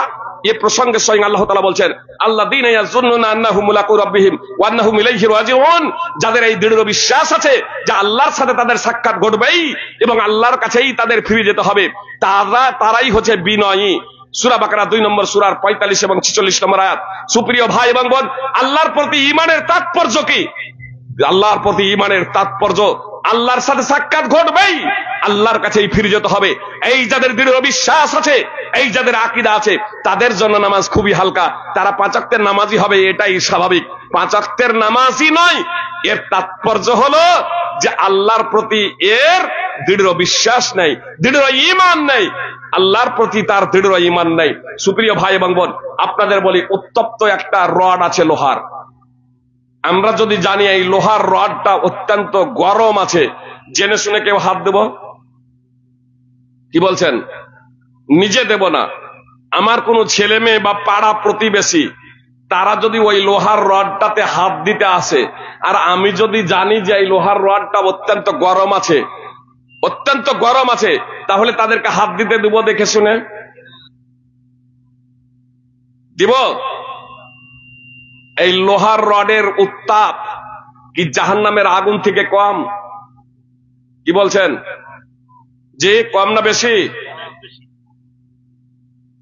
জাহান্নামের আগুনের উত্তাপ বেশি না লোহার এই উত্তাপ বেশি? জাহান্নামের আগুনের উত্তাপ বেশি। যদি এই লোহার রডটা আমার ছেলে মেয়েকে, পাড়া প্রতিবেশীকে, আমার শত্রুর ছেলে হয়েও তাকে হাত দিতে দেবো না, তাদেরকে বাঁচানোর প্রচেষ্টা করি। সুপ্রিয় ভাই এবং বোন, আল্লাহ যেখানে বলছেন বেনামাজি জাহান্নামে যাবে, আমার আপনার ঘরে বেনামাজি থাকে কেমনে? স্বামী নামাজ পড়ে, স্ত্রী নামাজ পড়ে না, এটা হয় কি করে? স্ত্রী নামাজ পড়ে, স্বামী নামাজ পড়ে না, এটা হয় কি করে? বাপ মা নামাজ পড়ে, ছেলে মেয়ে নামাজ পড়ে না, এটা হয় কি করে? আমাদের আত্মীয় স্বজন আমি নামাজ পড়ছি, আমার আত্মীয় স্বজন নামাজ পড়ে না, অথচ আমার কোনো হেলদোল নেই, এটা কি করে হয়? এর অর্থ হচ্ছে জাহান্নামের আগুনটাকে যেভাবে আমাদের বিশ্বাস করা উচিত ছিল, আল্লাহ যে বলছেন মা সালাকাকুম ফি সাকার, জাহান্নামীদের জিজ্ঞেস করবে সাকার নামক জাহান্নামে তোমাদের কিসে নিক্ষেপ করেছে? তখন তারা বলবে কলু, তারা বলবে লাম নাকুম মিনাল মুসাল্লিন, আমরা নামাজি ছিলাম না। যারা 5 ওয়াক্তের বেনামাজি, এরা নামাজি না বেনামাজি? যারা 5 ওয়াক্তের নামাজ পড়ে না, এরা নামাজি না বেনামাজি? বেনামাজি। তো ওরা মরলে জাহান্নামে যাবে, এটা আল্লাহ বলছেন। আমার ছেলে মেয়ে সাবালক সাবালিকা হয়ে গেছে, তারপরে ও নামাজের কথা বলি না, অথচ এই উত্তপ্ত রডটাকে তাকে ধরতে দিই না। তাহলে পার্থিব জগতে স্বচক্ষে যা কিছু দেখেছি, স্বচক্ষে যা দেখছি, আল্লাহ যা বলেছেন তার উপরে আমাদের আস্থা এর থেকে অনেক বেশি। অথচ আমাদের উচিত ছিল, আমরা যদি প্রকৃত ইমানদার হই, আল্লাহ যা বলেছেন চোখ বন্ধ করে, আমাদের বিবেকের অনুকূলে হোক আর প্রতিকূলে হোক, আল্লাহর প্রতি ইমানের তাৎপর্য হলো আমাদের নতশিরে তা মেনে নেওয়া। একজন ইমানদার ব্যক্তির হৃদয়ে প্রতিক্রিয়া সৃষ্টি হবে, এটাই স্বাভাবিক। সুপ্রিয় ভাই এবং বোন, হযরত শেখ চলে এসেছেন, আমি আর বক্তব্যকে দীর্ঘায়িত করছি না, আমি আর দীর্ঘায়িত করতে যাচ্ছি না, আমি আমার বক্তব্যকে গুটিয়ে নিচ্ছি। আমি বলেছিলাম যাদের মধ্যে 4টি গুণাবলী আছে তারা ক্ষতির মধ্যে নেই, এ কথা স্বয়ং আল্লাহ বলেছেন। নম্বর 1 ঈমান, নম্বর 2 সৎকর্ম। এক কথাই আপনাদের বলি, সৎ কর্ম হওয়ার জন্য আমার বিবেক বুদ্ধি দ্বারা সৎ যেটা, সেটা সৎ হতে পারে না। প্রত্যেক বক্তা যখন বক্তব্য রাখেন, আলেম যখন মেম্বারে উঠেন, তখন প্রত্যেকেই বলেন কুল্লু বিদআতিন দালালা। ধর্মের বিষয়ে প্রত্যেকটা নব আবিষ্কৃত বিষয় হলো গুমরাহি ও ভ্রষ্টতা। আর প্র্যাকটিক্যাল ফিল্ডে যখন তারা আসেন, তখন বলেন বেদাত হলো 2 প্রকার, বেদাতে হাসানা আর বেদাতে সাইয়্যা, ভালো বেদাত আর মন্দ বেদাত। আমি বলি এটা আসলে শিরক এবং বেদাতের চোর দরওয়াজা। আল্লাহ রাসূলের কথাটা যখন নকল করছে, তখন বলছে ধর্মের বিষয়ে প্রত্যেকটা নবাবিষ্কৃত বিষয় হলো গুমরাহি ও ভ্রষ্টতা। সহিহ সুনানে নাসাই হাদিস নম্বর 1518। এজন্য আব্দুল্লাহ ইবনে উমর রাদিয়াল্লাহু তাআলা আনহু বলেছেন কুল্লু বিদআতিন দালালা, ধর্মের বিষয়ে প্রত্যেকটা নবাবিষ্কৃত বিষয় হলো গুমরাহি ও ভ্রষ্টতা। ওয়াই রাহান নাস হাসানা, যদিও মানুষ তাকে ভালো মনে করে। ইমাম বাইহাকির আল মাদখাল হাদিস নম্বর 191 এবং ইমাম ইবনে বাত্তার ইবানাতুল কুবরা হাদিস নম্বর 205। সুপ্রিয় ভাই এবং বোন, ধর্মের বিষয়ে প্রত্যেকটা নবাবিষ্কৃত বিষয় হলো গুমরাহি এবং ভ্রষ্টতা। সৎ কর্ম 2 নম্বরে, কোন কাজ ততক্ষণ পর্যন্ত সৎ হতে পারে না যতক্ষণ না পবিত্র কোরআন এবং সুন্নাহ দ্বারা প্রমাণিত হবে। কথা খুব মনোযোগ দিয়ে শুনুন, কোন কর্ম পবিত্র কোরআন আর সুন্নাহ দ্বারা প্রমাণিত হলেই সেটা সৎ বলে আল্লাহর কাছে গ্রহণযোগ্য হবে না, যতক্ষণ না তাদের 2টি শর্ত পাওয়া যাবে। এক, আল্লাহ তাআলার সন্তুষ্টির জন্যই সেটা হতে হবে, একমাত্র আল্লাহ তাআলার সন্তুষ্টির জন্য এক, আর 2 নম্বর মুহাম্মদ সাল্লাল্লাহু আলাইহি সাল্লামের আনুগত্যে যদি এই দুটোর মধ্যে কোনো প্রকারের যদি শিথিলতা থাকে তাহলে সেটা সৎ বলে আল্লাহর কাছে গ্রহণযোগ্য হবে না। এর একটি উদাহরণ কুরবানি পবিত্র কোরআন এবং সুন্নাহ দ্বারা প্রমাণিত। আবু বুরদা রাদিয়াল্লাহু তাআলা আনহু এখন তার কুরবানির পশুটা ঈদের দিনে কুরবানি করেছেন। ঈদের দিনে সকলের ঐক্যমতে ঈদের দিনে কুরবানি করা হচ্ছে উত্তম। তিনি ঈদের দিনে কুরবানি করেছেন, নামাজের পরে কুরবানি করতে হবে, কিন্তু তিনি মসলা জানতেন না, নামাজের আগে কুরবানি করেছেন। নবী সাল্লাল্লাহু আলাইহি সাল্লাম বললেন, যারা নামাজের আগে কুরবানি করেছে তাদের কুরবানি হয় নাই। আবু বুরদা দাঁড়িয়ে গেলেন, আল্লাহ রাসূল, আমি মনে করেছি আজকে পানাহারের দিন, আমার কুরবানির পশুটা জবাই করেছি, তারপরে ঈদের নামাজ পড়তে এসেছি, আমার কুরবানি জবাই করেছি, আকাল তো আমি নিজে খেয়েছি, ওয়াতাম তো আহলি ওয়া জিরানি, আমার পরিবারকে খাইয়েছি, পাড়া প্রতিবেশীকে খাইয়েছি। তারপরেও রাসূল সাল্লাল্লাহু আলাইহি সাল্লাম বলেন, শাতুকা শাতুল হাম, তোমার ছাগল গোশতের ছাগল হয়েছে, তুমি কুরবানির নেকি পাবে না। সহিহ বুখারী হাদিস নম্বর 955 এবং 983। সুপ্রিয় ভাই এবং বোন, আর সাহাবী আবু বুরদা রাদিয়াল্লাহু তাআলা আনহুর উদ্দেশ্য খুব ভালো ছিল। কুরবানির দিনে কুরবানি করেছেন, কুরবানি কোরআন সুন্নাহ দ্বারা প্রমাণিত সৎ কর্ম হিসেবে আল্লাহ তাআলার দরবারে গৃহীত হওয়া উচিত ছিল। আল্লাহর সন্তুষ্টির জন্য করেছেন, তার লক্ষ্য উদ্দেশ্য কত ভালো। পাড়া প্রতিবেশীকে কুরবানির মাংস খাইয়ে এসেছেন, তিনি অজান্তে কুরবানি করেছেন, ভুলবশত কুরবানি করেছেন, নামাজের পরে হবে তো নামাজের আগে করে ফেলেছেন। আল্লাহ রাসূল সাল্লাল্লাহু আলাইহি সাল্লাম এই কথা বললেন না যে তুমি যেহেতু অজান্তে কুরবানিটা করে ফেলেছো, ভুলবশত কুরবানিটা করে ফেলেছো, ঠিক আছে তোমার এই কুরবানিটা হয়ে গেছে, এরপরে করবে না, এ কথা বললেন না। রাসূল সাল্লাল্লাহু আলাইহি সাল্লাম বলেন, শাতুকা শাতুল হাম, তোমার ছাগল গোশতের ছাগল হয়েছে, তুমি কুরবানির নেকি পাবে না। অতএব আমাকে কোনো কাজ করার আগে সেই কাজটা পবিত্র কোরআন এবং সুন্নাহ দ্বারা প্রমাণিত কিনা এটা জেনে নিতে হবে, এবং জেনে নেওয়ার পরে যদি কোরআন সুন্নাহ দ্বারা প্রমাণিত হয় একমাত্র আল্লাহ তাআলার সন্তুষ্টির জন্য করতে হবে এবং মুহাম্মদ সাল্লাল্লাহু আলাইহি সাল্লামের আনুগত্য করতে হবে, তাহলেই সেটা সৎ কর্ম হিসেবে বিবেচিত হবে। তো নম্বর 2 সৎ কর্ম। নম্বর 3 সত্যের এক অপরকে উপদেশ। আপনার কোরআন এবং সুন্নাহ অনুযায়ী নিজেও জীবন যাপন করতে হবে, অন্যকেও কোরআন এবং সুন্নাহ অনুযায়ী জীবন যাপনের জন্য উপদেশ দিতে হবে। নম্বর 4 ধৈর্য ধারণ। এই ধৈর্য ধারণ ইসলামকে বাস্তবায়ন করতে গিয়ে যে বিপদ আপদের সম্মুখীন আমরা হব, তার জন্য আমাদেরকে ধৈর্য ধারণ নিজেদেরও করতে হবে আর অপরকেও ধৈর্য ধারণের উপদেশ দিতে হবে। আল্লাহ রাসূল সাল্লাল্লাহু আলাইহি সাল্লাম বলেছেন, ঘাবড়ে যাবেন না বিপদ আপদে। মান ইউরিদিল্লাহু বিহি ইউসিব মিন। নবী সাল্লাল্লাহু আলাইহি সাল্লাম বলছেন, আল্লাহ যার কল্যাণ চান, আল্লাহ যার মঙ্গল চান, আল্লাহ যার ভালাই চান, আল্লাহ তাকে বিপদ দ্বারা পরীক্ষা করেন। সহিহ বুখারী 6545 নম্বর হাদিস। সুপ্রিয় ভাই এবং বোন, তো আল্লাহ যার বিপদ চান, আল্লাহ যার কল্যাণ চান, তাকে বিপদ দ্বারা, আল্লাহ যার কল্যাণ চান তাকে বিপদ দ্বারা পরীক্ষা করেন। সুপ্রিয় ভাই এবং বোন, এই জায়গাতে আমাদের হা হতাশ করলে হবে না, নিজেও ধৈর্য ধারণ করতে হবে, অন্যকেও ধৈর্য ধারণের নির্দেশ প্রদান করতে হবে। সুপ্রিয় ভাই এবং বোন, এই 4টি গুণাবলী যদি আমাদের মধ্যে থেকে থাকে, এই 4টি বৈশিষ্ট্য যদি আমাদের মধ্যে থেকে থাকে, তাহলে আমরা দুনিয়াতে এবং আখিরাতে সফল। এই 4টি গুণাবলীর মধ্যে যদি কোনো গুণাবলীতে ত্রুটি থেকে থাকে, তাহলে সেই গুণাবলীগুলো অর্জন করার, সংস্কার সংশোধন করে নিয়ে সেই 4টি গুণাবলীতে গুণান্বিত হওয়ার, সেই 4টি বৈশিষ্ট্যমণ্ডিত হওয়ার আমরা সার্বিক প্রচেষ্টা চালাবো ইনশাআল্লাহ। সুপ্রিয় ভাই এবং বোন, আমি কথা শেষ করছি। এ সূরার মাহাত্ম্য এবং ফজিলত এত বেশি, ইমাম শাফিঈ রাহিমাহুল্লাহ বলেছেন, যদি সৃষ্টির জন্য আল্লাহ তাআলা এই সূরাটি অবতীর্ণ করতেন আর মানব জাতি যদি এই সূরাটিকে নিয়ে চিন্তা ভাবনা করত, গবেষণা করত, অনুধাবন করত, মেনে চলতো, তাহলে এই সূরাটি যথেষ্ট হতো। আবু মদিনা রাদিয়াল্লাহু তাআলা আনহু বলেছেন যে আল্লাহ রাসূল সাল্লাল্লাহু আলাইহি সাল্লামের সাহাবী যখন দুজনে একত্রিত হতেন, তখন একজন অন্যজনের উপরে এই সূরাটি পাঠ করা ছাড়া পৃথক হতেন না এবং একে অপরের উপরে সালাম দেওয়া ছাড়া পৃথক হতেন না। এই সূরাটির গুরুত্ব বুঝে এক অপরের উপরে পাঠ করতেন। এর তাৎপর্য হলো যে এই গুরার তাৎপর্য এক অপরকে স্মরণ করিয়ে দিতেন।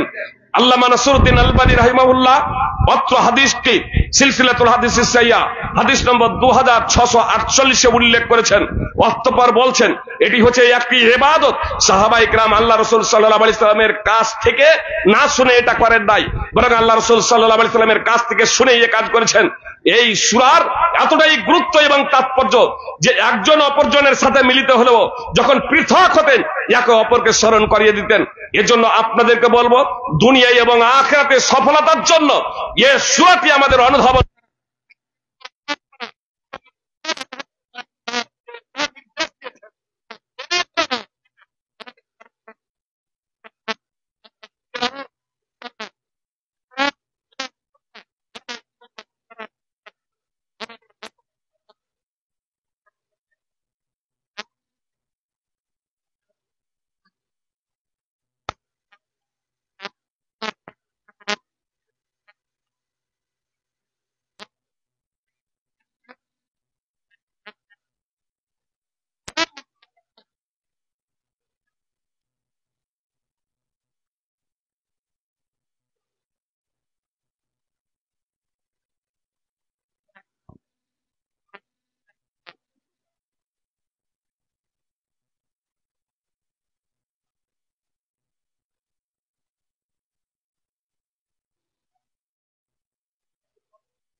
الرحمن الرحيم وهو على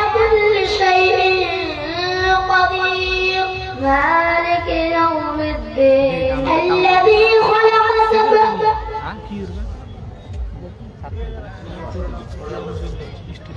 تبارك الذي بيده الملك وهو على كل شيء قدير الذي خلق الموت والحياة ليبلوكم أيكم أحسن عملا وهو العزيز الغفور الذي خلق سبع سماوات طباقا ما ترى في خلق الرحمن تفاوت الحمد لله رب العالمين الرحمن الرحيم مالك يوم الدين إياك نعبد وإياك نستعين السلام عليكم ورحمة الله وبركاته. وعليكم السلام ورحمة الله وبركاته وعليكم السلام ورحمة الله وبركاته ভালো আছো ভাইরা? আলহামদুলিল্লাহ ভালো আছি আপনি কেমন আছেন আলহামদুলিল্লাহ ভালো আছি। আর তোমার নাম কি? মোহাম্মদ তৌহিদ তোমার বাবার নাম? শামসুল হক আর তোমাদের গ্রামের নাম কি? জওয়ারিপুর আর তোমার নাম কি? মঞ্জুরুল ইসলাম তোমাদের গ্রামের নাম? রাজওয়াজপুর আর তোমার বাবার নাম? মোহাম্মদ ইউসুফ তুমি তাহলে আমার কোরআন তেলাওয়াত করছিলে নাকি? জি তো তোমার কোরআন তেলাওয়াত শুনলাম, তো তুমি সেরকম করে কোরআন তেলাওয়াত করছো যেরকম করে কোরআন তেলাওয়াত করা উচিত নয়। আর তুমি যেরকম করে কোরআন তেলাওয়াত করছো সেরকম করে কোরআনের অর্থ মানে ব্যাখ্যা অনেক পরিবর্তন হয়ে যাবে।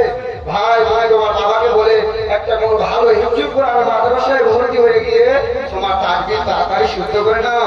জি ইনশাআল্লাহ ভাই তুমিও তাহলে কোরআন তেলাওয়াত করছিলে নাকি? জি মাশাআল্লাহ তোমার তেলাওয়াত শুনলাম, খুব ভালো লাগলো শুনতে, খুব আনন্দ পেলাম। তো তুমি যেরকম করে কোরআন তেলাওয়াত করছো মাশাআল্লাহ এরকম করে তেলাওয়াত করা উচিত। মাশাআল্লাহ তোমার তেলাওয়াত তাকবীর ও তাকবীর সহকারে হচ্ছে। তো ভাই তুমি কোথাকার মাদ্রাসায় পড়াশোনা করছো? মাদ্রাসার ঠিকানা কি আমাকে বলবে? জি অবশ্যই বলবো আমাদের মাদ্রাসার ঠিকানা হচ্ছে একিউ হিফজুল কোরআন মাদ্রাসা নয়াটুলা তুলসপুর পোস্ট সাবধান থানা করমদিঘি জেলা উত্তর দিনাজপুর পিন নাম্বার 733215 মাশাআল্লাহ খুব সুন্দর। তো ভাই তোমাদের মাদ্রাসায় কতজন ছাত্র ছাত্রী পড়াশোনা করছে? আমাদের মাদ্রাসায় 130 জন ছাত্রছাত্রী পড়াশোনা করছে মাশাআল্লাহ তোমাদের মাদ্রাসায় মোট কতজন শিক্ষক আছে? আমাদের মাদ্রাসায় 6 জন শিক্ষক রয়েছে মাশাআল্লাহ তোমার তেলাওয়াত শুনে আমি বুঝতে পারলাম তোমাদের মাদ্রাসার শিক্ষক মণ্ডলী এবং কমিটি বর্গ সবাই যোগ্য এবং সৎ নিয়ত নিয়ে মাদ্রাসা চালাচ্ছেন এবং পরিশ্রম দিচ্ছেন। তো ভাই তোমাদের মাদ্রাসার চেয়ারম্যানের নাম কি বলতে পারবে? অবশ্যই পারবো আমাদের মাদ্রাসার চেয়ারম্যানের নাম হচ্ছে ফজিলাতুল শাহ জনাব মাওলানা উমর ফারুক রহিমি সাহেব। মাশাআল্লাহ তো তোমাদের মাদ্রাসার প্রধান শিক্ষকের নাম কি বলতে পারবে? অবশ্যই পারবো আমাদের মাদ্রাসার প্রধান শিক্ষকের নাম হচ্ছে ফজিলাতুল শাহ জনাব মাওলানা হাফিজ মুজাহিদুল ইসলাম মাসকুরি সাহেব। মাশাআল্লাহ এরকম একটা প্রতিষ্ঠান আমি বলছিলাম যেখানে করে আমাদের ছেলে মেয়েদেরকে ভর্তি করে তাদের জীবনটাকে ভালো করে গড়ে তুলতে পারি আমরা। মাশাআল্লাহ আমরা এই মাদ্রাসাটি পেয়ে গেছি। তো আল্লাহর কাছে আমি দোয়া করি যে আল্লাহ তাআলা তোমাকে ভালো করে পরিশ্রম করা, ভালো করে মেহনতি করা তৌফিক দান করুক। আমিন। আসসালামু আলাইকুম ওয়া রাহমাতুল্লাহি ওয়া বারাকাতুহু। ওয়ালাইকুম আসসালাম ওয়া রাহমাতুল্লাহ। السلام عليكم ورحمة الله وبركاته. وعليكم السلام ورحمة الله. How are you, my dear brother? Alhamdulillah, I am good and thank you. And what about you, my dear brother? Alhamdulillah, I am also good and thank you for asking. By the way, if you don't mind, can I ask you one thing? Why not? Please ask. You are getting knowledge in this madrasa since it started. So what is your experience about this madrasa as study behavior etc.? Alhamdulillah, this madrasa is very good as study behavior and etc. And I am very happy to study here. Thank you so much. You answered me very well. Nice to talk to you. Same to you and hope to have this conversation. আসসালামু আলাইকুম ওয়া রাহমাতুল্লাহি ওয়া বারাকাতুহু। ওয়ালাইকুম আসসালাম ওয়া রাহমাতুল্লাহি ওয়া বারাকাতুহু। ভালো আছো ভাইরা? জি আলহামদুলিল্লাহ ভালো। ভাই তোমার নাম কি? আমার নাম মাসুদ আলম। তোমার বাবার নাম? আমার বাবার নাম জামিরুল। তোমাদের গ্রামের নাম? আমাদের গ্রামের নাম ভবানীপুর। মাশাআল্লাহ। আবার তোমার নাম কি? আমার নাম মুবাশশির আলম। তোমার বাবার নাম? ইসরাইল হক। তোমাদের গ্রামের নাম? সালিহান। মাশাআল্লাহ। তাহলে তোমরা এখন ইংলিশে কথা বলছিলে নাকি? মাশাআল্লাহ, তোমাদের ইংলিশ শুনলাম, মাশাআল্লাহ, খুব ভালো লাগলো শুনতে। তো ভাই তোমার কোথায় মাদ্রাসায় পড়াশোনা করছো? এক ইউহিব্বুল কুরআন মাদ্রাসা নাবাদুলিপুর। মাশাআল্লাহ, তাহলে তোমরা একই মাদ্রাসায় পড়াশোনা করছো নাকি? মাশাআল্লাহ, খুব সুন্দর মাদ্রাসা। আমি এরকম একটা প্রতিষ্ঠান খুঁজছিলাম, মাশাআল্লাহ পেয়ে গেছি। তো ভাই তোমরা তো ইংলিশে কথা বললে ঠিকই, আমি শুনলাম, খুব ভালো লাগলো। তোমাদেরকে যদি আমি ইংলিশ থেকে কিছু প্রশ্ন করি তাহলে কি উত্তর দিতে পারবে? ইনশাআল্লাহ। তাহলে বলো তো, what is your name? My name is Masud Alam. What is your father's name? My father's name is Jamirul. Where are you from? I am from Bhawanipur, post office Mohidpur, police station Korondigi, district Uttar Dinajpur, pin number 733201. Which madrasa do you study? I study in AK Hifzul Quran Madrasa Mayatola, Ulehpur. মাশাআল্লাহ, খুব সুন্দর উত্তর দিলে। খুব ভালো এই মাদ্রাসাটি, মাশাআল্লাহ। আমি এই মাদ্রাসাটির অনেক প্রচার করবো, যে গার্জেনরা নিজের ছেলে মেয়েদের ভবিষ্যৎ নিয়ে সবসময় চিন্তা ভাবনা করতে থাকে, তাদেরকে আমি এই মাদ্রাসাটি খোঁজ দেবো ইনশাআল্লাহ। আল্লাহ তাআলার কাছে দোয়া করি যে আল্লাহ তোমাদেরকে ভালো মতো পরিশ্রম করা তৌফিক দান করুন। আমিন। আসসালামু আলাইকুম ওয়া রাহমাতুল্লাহ। Wa alaikum assalam wa rahmatullah.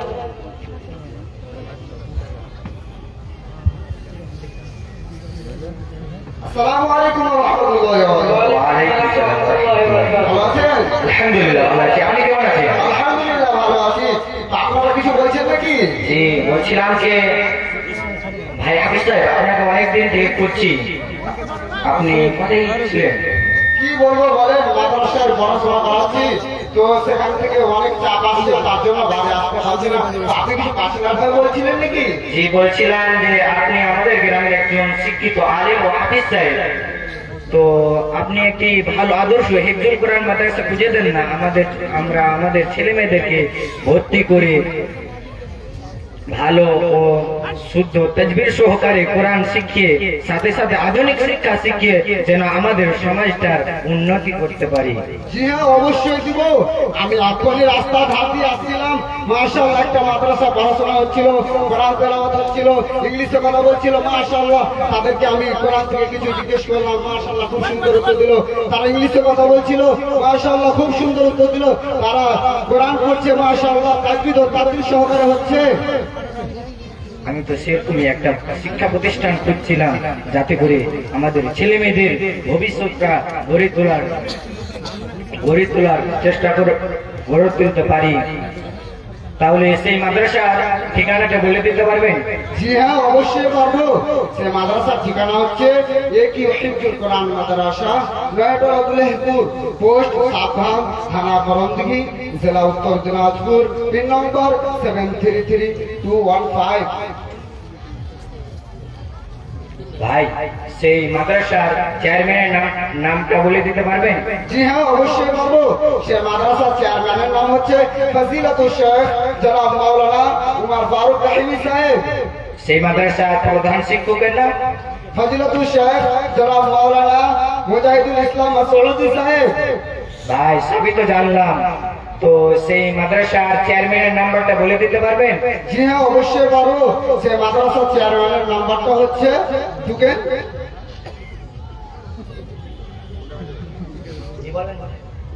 জি বলেন। 93 82 57 09 77। ঠিক আছে ভাই। আসসালামু আলাইকুম ওয়া রাহমাতুল্লাহ। ওয়ালাইকুম আসসালাম ওয়া রাহমাতুল্লাহি ওয়া বারাকাতুহু।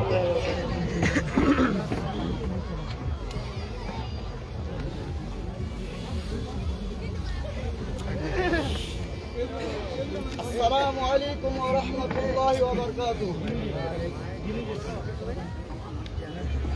আসসালামু আলাইকুম ওয়া রাহমাতুল্লাহি ওয়া বারাকাতুহু।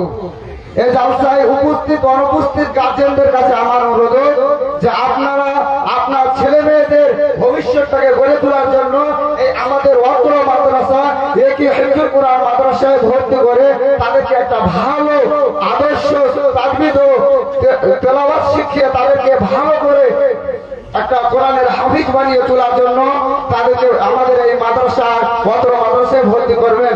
আমার এটাই অনুরোধ ছিল আপনাদের কাছে যে আপনারা আমাদের এই মাদ্রাসায় আপনার ছেলে মেয়েদেরকে ভর্তি করবেন। আসসালামু আলাইকুম ওয়া রাহমাতুল্লাহি ওয়া বারাকাতুহু।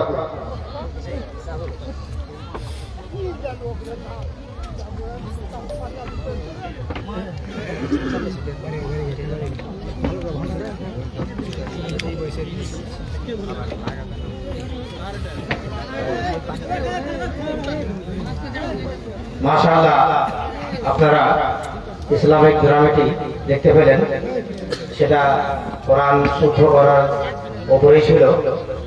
এবং এই মাদ্রাসায় কেমন লেখাপড়া হয়, সামান্য 1 বছর এই মাদ্রাসার বয়স, সামান্য 1 বছর এই মাদ্রাসার বয়স।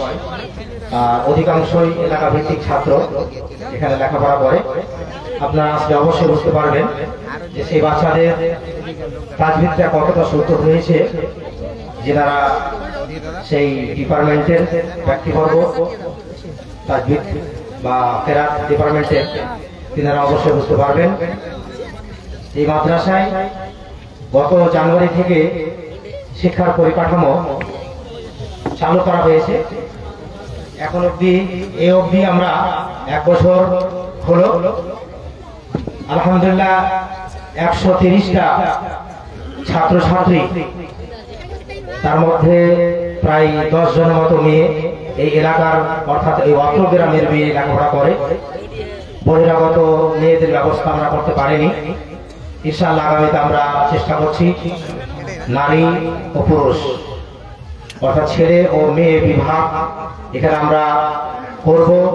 তার পিছনে সর্বপ্রথম আল্লাহর সাহায্য, তারপরে আপনাদের মতো যোগ্য অভিভাবক, যোগ্য দানশীল ব্যক্তিবর্গ, আপনাদের সহযোগিতার দরকার। তাহলে ইনশাআল্লাহ আমরা এই জায়গাতে কোরআনের আলো আমরা যে ফুটিয়ে উঠাতে পেরেছি, ইনশাআল্লাহ এই আলো বুঝবে না, চলতে থাকবে। এবং আল্লাহর ওই শিবানী সব থেকে মূল্যবান কিতাব পৃথিবীর কোরআনুল হাকিম, এই কোরআনুল হাকিমের শিক্ষা, কোরআনুল হাকিমের শুদ্ধ উচ্চারণ সহ শিক্ষা এই জায়গা থেকে হতে থাকবে ইনশাআল্লাহ। ভাই সকল, আমি আপনাদের কাছে অনুরোধ করব, রাস্তাঘাটে খুব জ্যাম হচ্ছে, সবাই একটু একটু করে সহযোগিতা নেন। জালসা কি করে সাফল্য করা যায়, হাঙ্গামা কি করে নিভানো যায়, সবাই একটু করে দায়িত্ব ভাগ করে নেন। ভাই দেখছেন এখানে হাঁটলে জ্যাম হচ্ছে, আপনি হাঁটিয়েন না। এখানে দাঁড়িয়ে গল্প করলে জ্যাম হচ্ছে, আপনি ওখানে দাঁড়িয়ে থাকিয়েন না। আল্লাহর ওয়াস্তে জালসা কি করে সাফল্য হবে, এই কোরআনের শিক্ষা কেন্দ্র কি করে সাফল্য হবে, সেটা আপনাদের উপরেই। আপনারা যেভাবে আমাদের পরিচয় দেবেন সেভাবে ইনশাআল্লাহ সাফল্য হবে। আমি আল্লাহর ওয়াস্তে বলবো, কেউ হাঙ্গামা করবেন না, কেউ কোথাও জ্যাম করবেন না, আর গাড়ি ঘোড়াগুলো এদিক ওদিকে লাগাবেন না। আল্লাহর ওয়াস্তে শান্তি শৃঙ্খলা বজায় রেখে জালসা চলতে দিন এবং আমাদের বক্তাদেরকে কথা বলার সুযোগ দিন। এখন আমাদের ইস্তাহারি বক্তা, যোগ্যতম বক্তা, অত্যন্ত সম্মানিত সহিত, সেটার আমি না বলছি, সেটার আমি ছাত্র হিসাবে আমি শেখের কাছে যদি না পড়ছি, আমি শেখকে শিক্ষক হিসাবে শ্রদ্ধা করি। আর তিনি শাইখুল হাদিস, তিনি হচ্ছেন শাইখুল হাদিস। আল্লাহর ওয়াস্তে ভাই বসে যান, সুন্দর ব্যবস্থা করা হয়েছে, একটু বসে পড়ুন। আল্লাহর ওয়াস্তে বসে পড়ুন। শেখ চেয়ারে বসে গেছেন, আর বলতে আরম্ভ করবেন, একটু বসুন, কথা রাখেন, আল্লাহর ওয়াস্তে বসুন। একটা লোক ফেলে রাখছেন, বসুন ভাই, আমি আপনাকে অশান্তি দিচ্ছি না, একটু বসে পড়ুন, নিচে ব্যবস্থা ভালো আছে। আল্লাহর ওয়াস্তে বসুন। আপনাদের সামনে আরো একটা আকর্ষণীয় জিনিস আমরা দেখাবো, সেটা হচ্ছে দাস্তার বান্দি। অর্থাৎ একটা ছেলে এই হিফজুল কোরআন মাদ্রাসায় কিছুটা লেখাপড়া বাইরে থেকে করে এসেছে, আর এখানে এসে কমপ্লিট করলো আলহামদুলিল্লাহ।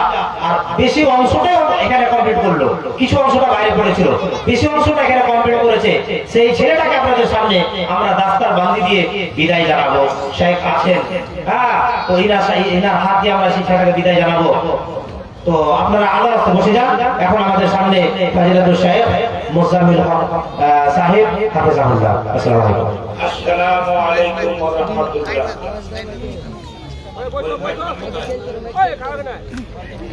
মাইক কোথায় আছে?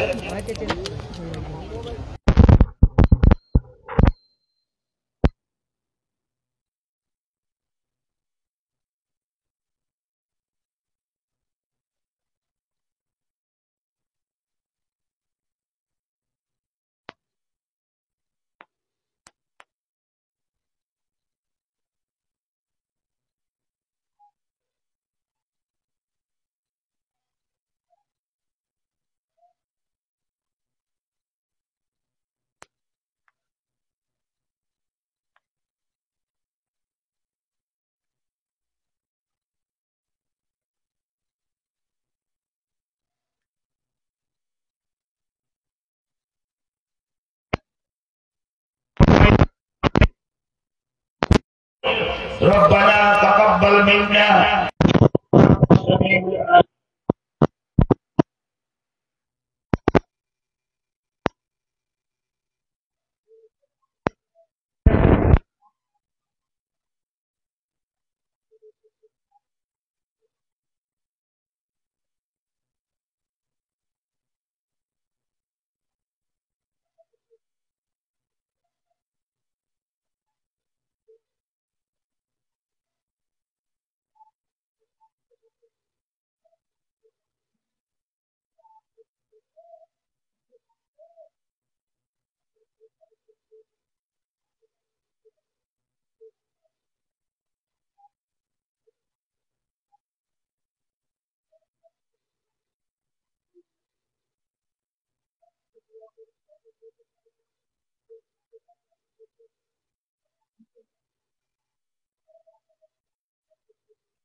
মাদ্রাসায় যেখানে 400-450 ছেলে আখলাকি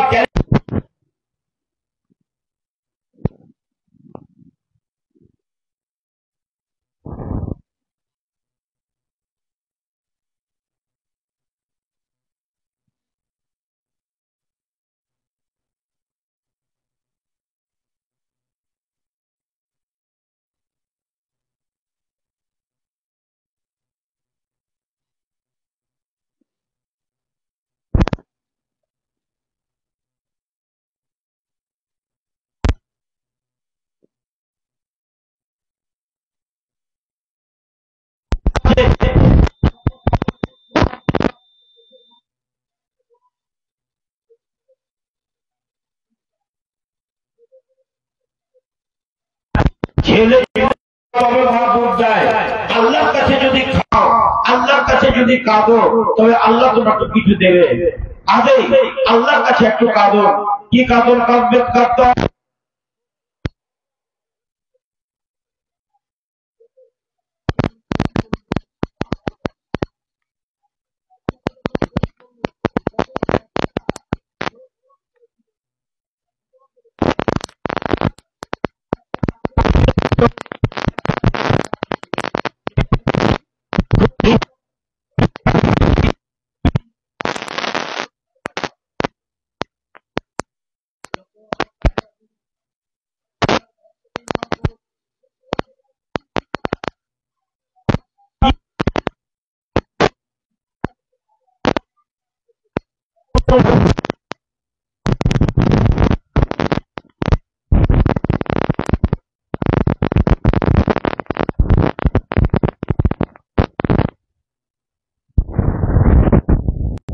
তুমি আমাদের এই মেহনতকে কবুল করো, এই ঘরকে তুমি কবুল করো।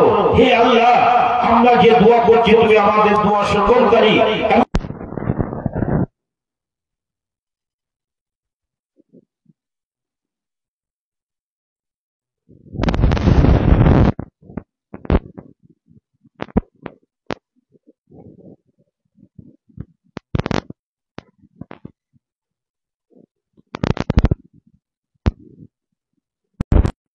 মাত্র 1 বছর, মাদ্রাসার বয়স মাত্র 1 বছর। 1 বছরের মধ্যে এতটা যদি পরিবর্তন হতে পারে, তবে আপনাদেরকে আমি একটা কথা বলবো, আজকে বুকে হৃদয় দিয়ে এই মাদ্রাসাকে ভালোবেসে এই মাদ্রাসার টিমকে উড়িয়ে দিয়ে ইট দিয়ে ভর্তি করে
আগে শিক্ষা আগে